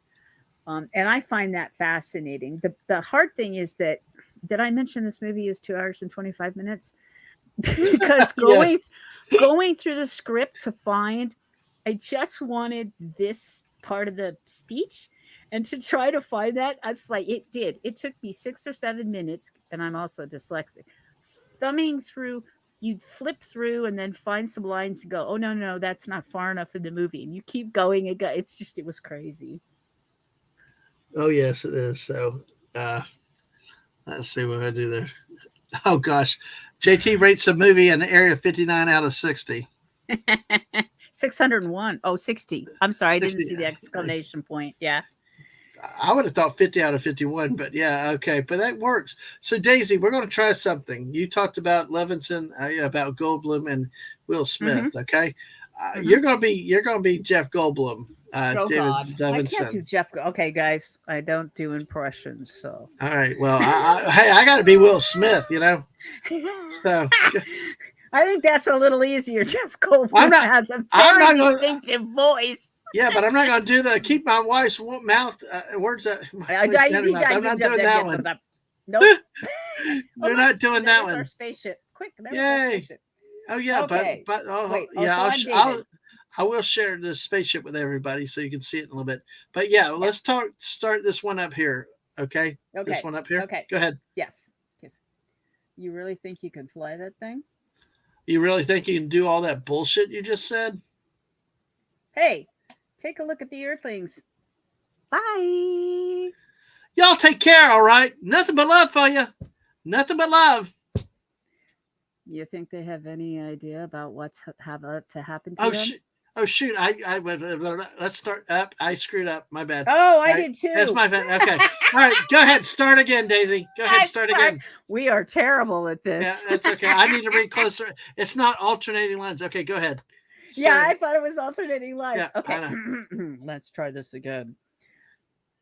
Hey, take a look at the Earthlings. Bye. Y'all take care, all right? Nothing but love for you. Nothing but love. You think they have any idea what's about to happen to them? Not a chance in hell. Goodbye. Peace. I'm sure the audience is going, okay, this is hysterically bad. I don't know. It's different. Hey, well, we were just reading. That was our first table reading, people. We'll get better. Exactly. I promise. Yeah, I love this line right here. I love this one right in here. This is supposed to be my weekend off, but no, you got me out here dragging your heavy ass through the burning desert with your dreadlocks sticking out of the back of my parachute. You got to come down here with an attitude acting all big and bad. And what the hell is that smell? I could have been at a barbecue, but I ain't mad.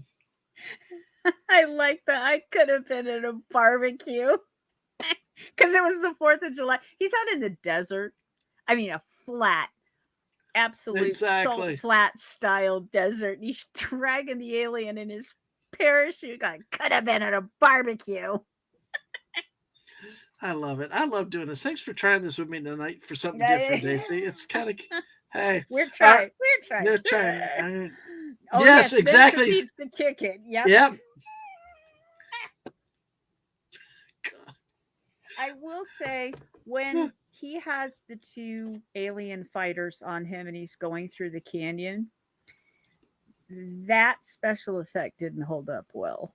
Yeah. So 2 things. One, that one didn't quite make it for me. And the second one was, so why didn't the aliens just go above the canyon and fire at him from above? Because 3-dimensional thinking. Yes. It's okay. It was a movie, and I was very happy that he ejected and the other guy didn't. So there you go. Exactly. All right. We got, of course, we got the one here. You can be the president. No, I'm going to be the president. Yes, you guys are in big the trouble. First female president. Do me a favor. Tell my children I love them very much. All right, you alien asshole. In the word of my generation, up yours. Good luck, buddy. Hello, boys. I'm back. I like that. I'm back. That's like, this movie is so full of great movies, lines like that, like Jimmy Wilder. I go around saying this all the time. If you haven't noticed, let's kick the tires and light the fires, Big Daddy. Got Yep. that in the movie. They're also the Julius and David. You punched the president. He wasn't the president yet. It wasn't the 'Cause- president yet. He just kept repeating, "You hit the president?" Yes. Yeah, he's still stunned. Yeah. Here. You can be the president again on this one. Oh no. Right here. Okay. But what scene are we in? Oh, I know. Let me see. Hang on one second. Wait. I don't understand. Where does all of this come from? How do you get funding for something like this? You don't actually think they'd spend $20,000 on a hammer, $30,000 on a toilet seat, do you? I do the $30,000 on a toilet seat one, and when you're repeating things, the government is ticking you off, and I go, yeah, $30,000 toilet seats. Oh, well, here you go. We can do this one. We can do these two straight through. This one here. Okay, so you're All right. still Hiller? Yeah, I'm still Hiller. All right. Okay. I ain't heard no fat lady. Forget the fat lady. You're obsessed with the fat lady. Drive us out of here. They're chasing us. Really? You think? Yes, in fact, I do think. Or Another maybe I good- don't think. I know. I love Was it- that whole, he's like, the whole driving thing, and Will Smith's trying to get this little spaceship out of the big spaceship. Yeah. Kind of like sometimes when the missus is with me, like, and the other one's telling him how to drive. Must go fast. I loved the nod to Jurassic Park when he What's- goes, must go faster, must go faster, must go faster. I love my wife. She's a great navigator to get me around places. But sometimes, yeah.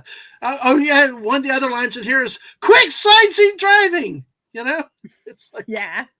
Quit side seat driving instead of backseat. Yeah, Yeah. it was very This- clever. this was a great one. You got to kiss some serious booty when the whole thing when he Jimmy- was down on his on knee. his knee, Oh yeah. my god! when the Oh, with the engagement wedding ring fell ring? out. Yeah, Yeah. exactly. And the other guy And the comes other with guy it. backs up. He doesn't say anything. He just backs up, puts his hands up, like, "Yeah, Puts it- not getting involved in this."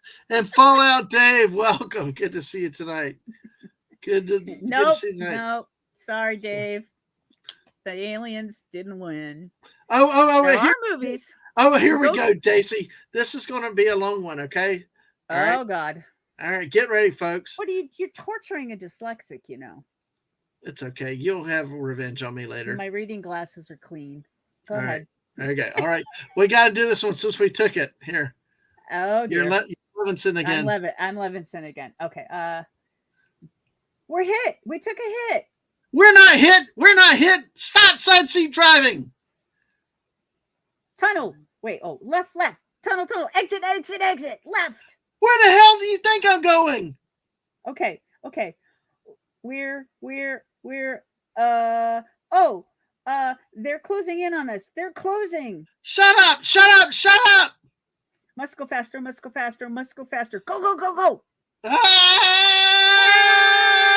Ah! Elvis has left the building. Thank you very much. Oh, I love you, man. I'm sorry. I There you missed the whole thing. I'm really trying to read. What the heck am I reading? Oh, thank you very much. Yeah, I don't do Elvis either. Hey, look. I think Steve's saying we want more. More. Oh, you didn't sign up for a script reading with the. Can we pick an easier movie and a shorter one? Oh, well, Maybe I think- some 20-minute cartoon. Oh, I love another line. It was from a video newscaster. Los Angeles, once again, LAPD is asking Los Angelinos not to fire their guns at the visitor spacecraft. You may inadvertently trigger an interstellar war. The whole joke about crazy people in California. It just went on, and I'm like, that's so hysterical. Yes. Okay. Well, we'll do one more here, at least for this. Oh, So, we'll actually do a couple more. You can see here. Let's do another Levinson. You'll stay Levinson. I'm Hiller. Okay. Right here. Oh, they're bringing us in. When the hell were you going to tell me?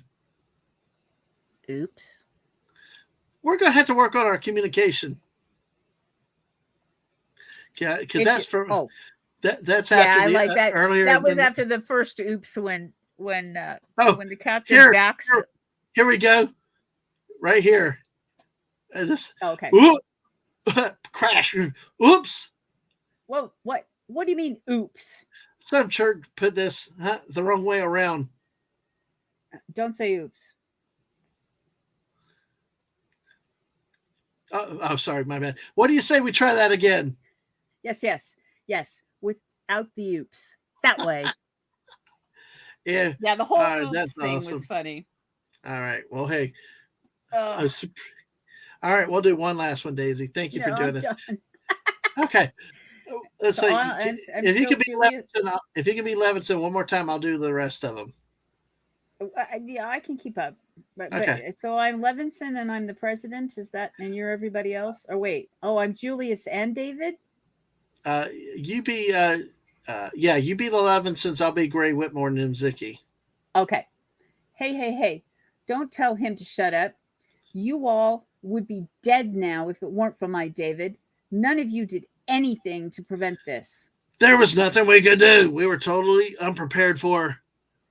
Don't give me unprepared. You knew about this for years. What that ship you found in New Mexico? What is it called? Roswell, New Mexico. What what that other place? Area 51. Area 51. You knew then. You did nothing. Mr. Levinson, contrary to what you may have read in the tabloids, there is no Area 51. There is no spaceship. Excuse me, Mr. President. That's not entirely accurate. What? Which part? Love it. Hey, this movie Yes, is that's so an much Area fun. 51. Yes. You can't actually visit it. It's illegal. You can Oh. go stand outside the fence and wave to it in the middle of the desert if you'd like to, but you can't actually go there. Nope. It's like we saw that. I like when the guard said, sorry, I need clearance. You want to see my I clearance? know, yeah. He showed the alien body. Oh, see, like, oh, so pretty. Boom. Yeah, exactly. I know. When On she the was, top of she's his head. such an airhead. She's like, oh, Which- so pretty. which- and Corey- I'm like, duh. Corey, which line specifically? Because we've talked about quite a few lines right there. Which one do you like the line the best? Daisy, you have anything else in your notes, or we covered your 2.5 No, we pages did of cover notes? it. We pretty much covered Woohoo! everything. Yay! Oh, the And Area closed the 51. book on Oh, another yes. movie. Yes, the Area 51. Yeah. I love that. Yeah. I love the way Nimzicki, he got cold. He like thought and excuse me, Well, kind of like the child that you caught in a lie that knows that they've done wrong, and they're like, yeah, well, like he was yeah. weighing up while all that was going on. They sort of showed him looking pensive, like, okay. So he's weighing in his head. Do I tell them there really is an Area 51 because it is the end of the world and we've been invaded by aliens and the ships look a lot like the one we have, yada yada yada. But it's just this, and then he just sort of low key, that's not entirely true. Like it's not true at all, dude. You have a spaceship and dead aliens. Which part of it isn't true? Yes. Oh, wow. This was fun, Daisy. Thank you so much tonight. Mm-hmm. Yeah. And the plausible deniability line. Yep. Yeah. So that way, folks, we're going to talk about Independence Day Resurgence next month. We will announce the time. Also the $20,000 for a hammer, $30,000 for a toilet seat. Seat. Yep. Exactly. How do you get funded for all this crap? Yeah, exactly. So next month we're going to talk about, probably in the first part of November, well before the Thanksgiving holiday, we're going to do Independence Day Resurgence, which apparently has sparked a lot of emotions on both sides of the issue. Simply Steve, please come for that. We'd like to hear all opinions because yes. I will hold a lot of my thoughts for next time, because I was actually excited when I saw that Independence Day Resurgence was supposed to be the start of a series of movies. Like we would go into outer space, or we would go on the offense. I thought that had possibilities, but I don't think that they're going to do that. I think after the way the last one took out. So Yeah. See, and that's the thing, Corey. Yeah, it's a good movie, but not as good as the first one. And we've talked about it many times on a lot of the movies. We looked at how often do the sequels and the movies that follow Yeah. live up to the original. I Yeah, mean, they often do not. I think very rare cases like Empire Strikes Back actually was as good, if not better, than the original Star Wars to some people. Like in Star Trek, there Star definitely Trek was a lot more love for Wrath of Khan. than the I wonder if movie. Yeah. JT's still around because I got to be nice to Wrath of Khan with JT around. But seriously, when I watched it the second time, I saw what I didn't see the first time. I actually liked it. It was really, really good. So there are times when the second can outdo the first. Steve saw it on an airplane on the way to Hong Kong in 2016. Oh, interesting. Oh. Wow, that is neat. So, yeah, some remakes are okay as well. You just hope the remake is at least tolerable, you know. Yeah, that And they don't totally change how a character would, you get kind of used to the first one, and then when they remake it, they don't have to do it word for word, shot for shot, but they do have to kind of keep the same characters as they were in the beginning, and that they don't always pull that off. hmm yeah, exactly. So, let me see one thing. Right here, typing. Yeah, Uh-oh. a message to the Dad man's multitasking yeah. chat. Hold on. I had to send something to the missus. Oh, Pacific Rim. Are you familiar with Pacific Rim? Yeah, I Is like it? Pacific Rim. Well, we I have did. to. Big I kaijus, big robots. Well, we're talking about December right now. We may not do a movie in December per se, but definitely after the first year, uh, we could Yeah, look into that's a good that. movie. I like that movie. Yeah, Corey likes it too. So, but yeah, absolutely. So I don't know if the I Yeah, I typed know. I something in the saw. private chat. So, I saw. uh, but Daisy, any last thoughts with this one, or have you said pretty much everything you got? I think we've pretty much covered. Okay. Well, we're at 2 hours and 10 Yeah, we're minutes. a little over. We're 2 hours. Yes. I may be running out of energy because I didn't Yeah. have time to eat dinner yet. Oh no, I haven't eaten dinner yet either. I got to get the moms and yeah. So yeah, I like the Uh, sequel to Pacific Rim also. So well, maybe got a couple movies for oh that yeah, coming up. they did. Had to have seen the sequel as well. hmm I think I enjoyed the first one better than the Right. sequel, but it wasn't like it was dreadful. Because sometimes they make an awesome first movie, and you're all literally so excited for the next one, and then you're sitting there going, "Okay, Yep. what have you done? Why did you do this?" So it wasn't like that. It was just Yeah. I liked the first one better. So yeah, Yeah. the second one was entertaining too.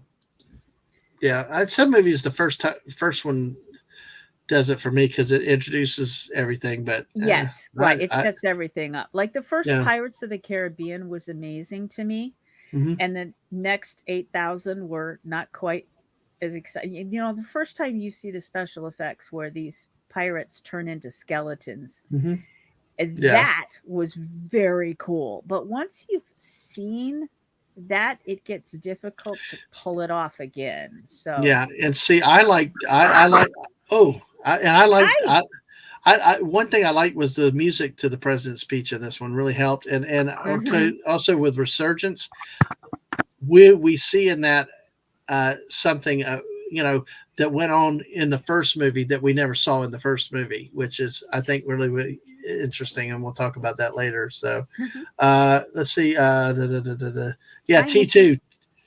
Hey, Mrs. Yeah, Hello. Oh, yeah. you're a T2 bit was loud. good. Hey, Hey, but yeah, T2 was better. I mean, some people, although as good as Terminator was, Yeah. T2 was regarded by a lot of people a lot better. So, Well, uh, in Alien and Aliens, there's a debate with people, which is yeah, good, about which one was the better movie because they were mhm, quite different. Right. And Buddy's right about Battleship and Pacific Rim 2. Like Corey said, Battleship's a good turn off your brain movie. Yes, I Yeah, agree. Battleship is just fun. I mean, Crazy. as I said, my husband was in the Navy, and I'm all, could they really do that? And he's looking at me like, sweetheart. Like drop the Just- anchor on a battleship and And like he's yeah. just, and I'm going, I don't think physics that would, and he's looking at me, sweetie, stop, turn off your brain, just enjoy the fun. Yes, And exactly. it's fun, you know. Speaking of fun, we got the great Mrs. Dadman Walking 55. Hello, sweetheart. How are you tonight? I'm doing good. How's everybody doing tonight? I was in the background when Dadman started saying he was having some technical issues. Technical So if he had to issues, yeah. jump onto this computer, we'd be ready. That was cool in the movies. I don't think it would work so cool in real life. Yeah, you can't really drift a battleship like that. But it was fun in the movies. There were several things in that movie where you just had to go, it's fun. It's like just fun. MST3K theme song. You just got to tell yourself it's a movie. You ought to sit back and relax. Yes. So- Yes. Sometimes that's how it is. Yes. Well, Mrs., what have you got coming up tomorrow and coming up in the next few days? Well, I do have my stream tomorrow, but it will be at 11 a.m. Eastern time. I do have a doctor's appointment at 9:40 I have to be at. So I will be doing starting my schedule back again, but tomorrow it will be at 11 a.m. instead of 10 a.m. And then on Thursday, I'll be doing my puttering around in Lego Fortnite. That's at 5 p.m. Eastern time. We just kind of chill around and we just kind of have some fun while I pretty much break rocks and collect wood. Hey, That's about it, but we talk and everything, have fun. And then next Tuesday, I'm going to be building the white-tailed deer fawn. It's next Tuesday, so a week from today at 1 p.m. And that's Awesome. all I have. Awesome. Well, thank you, Nice. Mrs. Glad you're And here. this was a lovely show. I enjoyed it so much. Thank you. Thank you so much. Thank you. Thank you. Thank you very much. Yeah, I know. that- Elvis has left the building. Thank you. Thank you very much. So, Thank you. Thank you Corey very said much. he's got a doctor visit too. He can get back to see you in the morning, Mrs. Ooh. So yeah, that'd be good.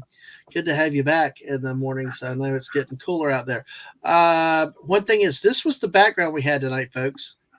That's a Yeah. nice background. I Very noticed it. nice. Unfortunately, you couldn't see the saucer because of the positioning, but you could always see the alien down in the left corner. Yeah, I peeking thought that over and looked looking at really us. cool. Exactly. So that Daisy liked it so much, I wanted to make sure we showed it tonight. So. Yes.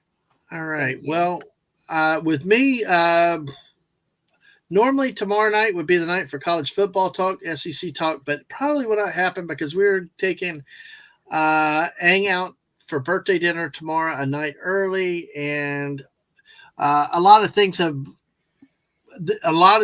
come up that need attention while we've been out of town. So it's very probable I will be talking SEC football on Friday night. Maybe with JT Kirk possibly around. We'll have to see how that goes.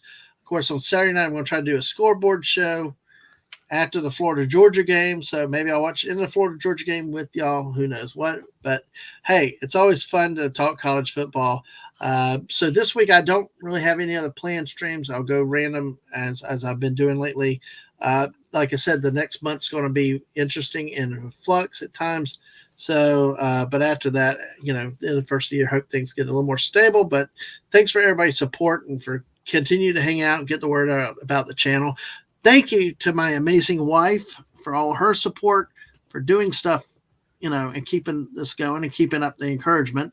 And a wonderful friend, Daisy Blossom, for her dedication to this stream once a month and maybe other times. You never know when she may appear. Right, Daisy? Yes, I just sort of appear out of the mist. Oh, we talked about Mars Attacks a little bit earlier tonight. Yes, we did. Act. Yeah, we did with Ashy over on Twitch. I do have one more thing to say. Yes. Can you hear me? Yes. Yes. I guess I didn't realize it, but my year anniversary is next month, like on the 6th or 7th or something like that. So I might be doing something um, special on that night. Was it October 6th or November 6th? November. Okay. Okay. I believe Cool. it was November. Well, we'll have to do it. Everyone Yeah. keeps telling me it's in November, so Yeah. Well, I it'll be think a there's 1 a year way- or a I 13 think there's a month. way to see that on the channel. yeah, I know On what my Twitch and very stuff. first I know what my very first show was, and so I just need to look it up. It was the Lego TARDIS build was my very first show with Hungry. Yep. Ah. Yeah, because it was a Doctor Who focused Oh discussion. yes, I too. remember the TARDIS. Yes, that was my very first build stream that I did on my channel. I had been building on Dadman's channel, Mhm. but And also, a couple of your other builds involved not London Bridge, the clock tower, and Stonehenge. Elizabeth Tower, Elizabeth And- Tower. Everyone calls and it Big Ben. and the But- Big Ben is the bell, right? Is One the of bell? bell- Yes, it's the largest bell in the tower. Is Big Ben. And the Stonehenge, which were gifts from Liam and Miss Daisy. Well, you had to have things from England. Yes, and we went and saw the Bamahenge, so I thought it was Yes. extremely appropriate. That was Fiberglass. fun. Fiberglass. On your guys' trip when you showed pictures of that, I was like, "That's perfect." Yes, I really, really love that one. So Yeah. I'm looking here to see if it'll tell me what day it was. And Daisy, you said it a bit earlier. Y'all are not streaming right now, but you We're have not plans. streaming right now. We do not stream on YouTube. We do have a channel on YouTube, but it's not really there. I mean, it's there, but we don't do anything with it. We do have a channel on Twitch. We're going to try to get back to streaming. As I said, there's some location issues of getting computers to talk to each other over incredibly long distances. Sometimes that doesn't always work, especially if not all the equipment is where it needs to be. Moving is a thing. But we stream on Twitch, and the channel is Liam Greywolf. So that's LiamGreywolf. And we'll probably get back to streaming. December might be pushing it. So it'll probably be in the new year, and we'll just put out a tweet. Either Liam or I will. Looking forward Yeah. to it. Looking forward to it. And Yeah, I am too. Actually, I'm going to try to do something. I'm actually going to copy this link into the chat here. If you have a Twitch account, Yeah. Okay. We don't stream. yes, on YouTube. but Ashley Slashy, who was in the Yes, she chat a does. little while ago, Mhm. they are playing. She's playing Fortnite live now. She's streaming live now on Fortnite. Go if you have a Twitch account. Go over to that link. Say hi from there. I don't see anybody live on the Twitch side right now to do a full raid. But look, if you have a Twitch account, go hang out, watch some Fortnite like that. See what they got. Buddy Hepburn says 2 more days till Halloween. 2 more days till Halloween. Silver Shamrock. Is that a line from a movie? I don't know, but we did watch Hocus Pocus because our cat's name, our black cat, who's my avatar in the chat, is Thackeray Binks. And Well, that's where he got his name. I tell you, I love. Yeah, Mrs. It was November 7th, 2023 was my first stream. Oh, So we have not missed it. Yay, we didn't excellent! miss it. Yay, we didn't miss it Yeah, yet. break out the throne links and all the other stuff. So, Halloween 3 Season of the Witch. I'm sure Atwood would like that. Oh, So, I don't. Plus 2 more.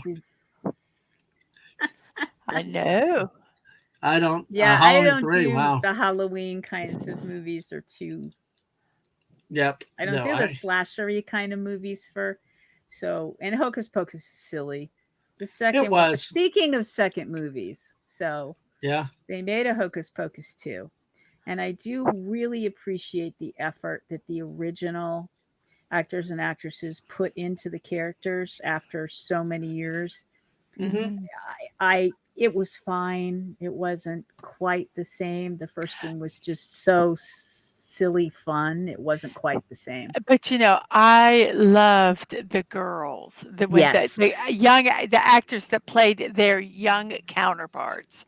I thought they were Oh, amazing. yeah, I remember that. That was Mm. cute. Yeah. I Well, was I focusing more on the three main yeah. witches, and they Right. reprised their roles, There and was they some just of it that I thought it was like they kind of went Mm. a little bit too far with some of the yes, music, some of the stuff they yeah. did. But Kind of like Beetlejuice. Ugh. but I think that the young actresses that played those three them as young were Yeah, the Sanderson wonderful. Yeah. sisters. Yes, Yeah. were wonderful. I think it made up for the kind of Yeah. Yeah, down Oh, downfalls Halloween of the other. Halloween 3 doesn't have Michael Myers. And Michael by the way, Myers. I did see Hocus Pocus this year earlier. I believe it was earlier this year with the missus, and I liked it. I wouldn't watch it because I was too gruff and too manly and like, this is stupid and all. But it was a nice, fun movie. So, but hey, Yeah, it we was another one of those. It was just yeah. fun. But we'll have to talk about that another time because we have hit 2 hours, 25 minutes in honor of Yes. Daisy Blossom's timekeeping with runtime the of the original movie. movie. We The are going to runtime of say the movie. good night right now. Everybody, don't forget to go hit on Twitch over at Ashley /427. And everybody have a good night. Bye all.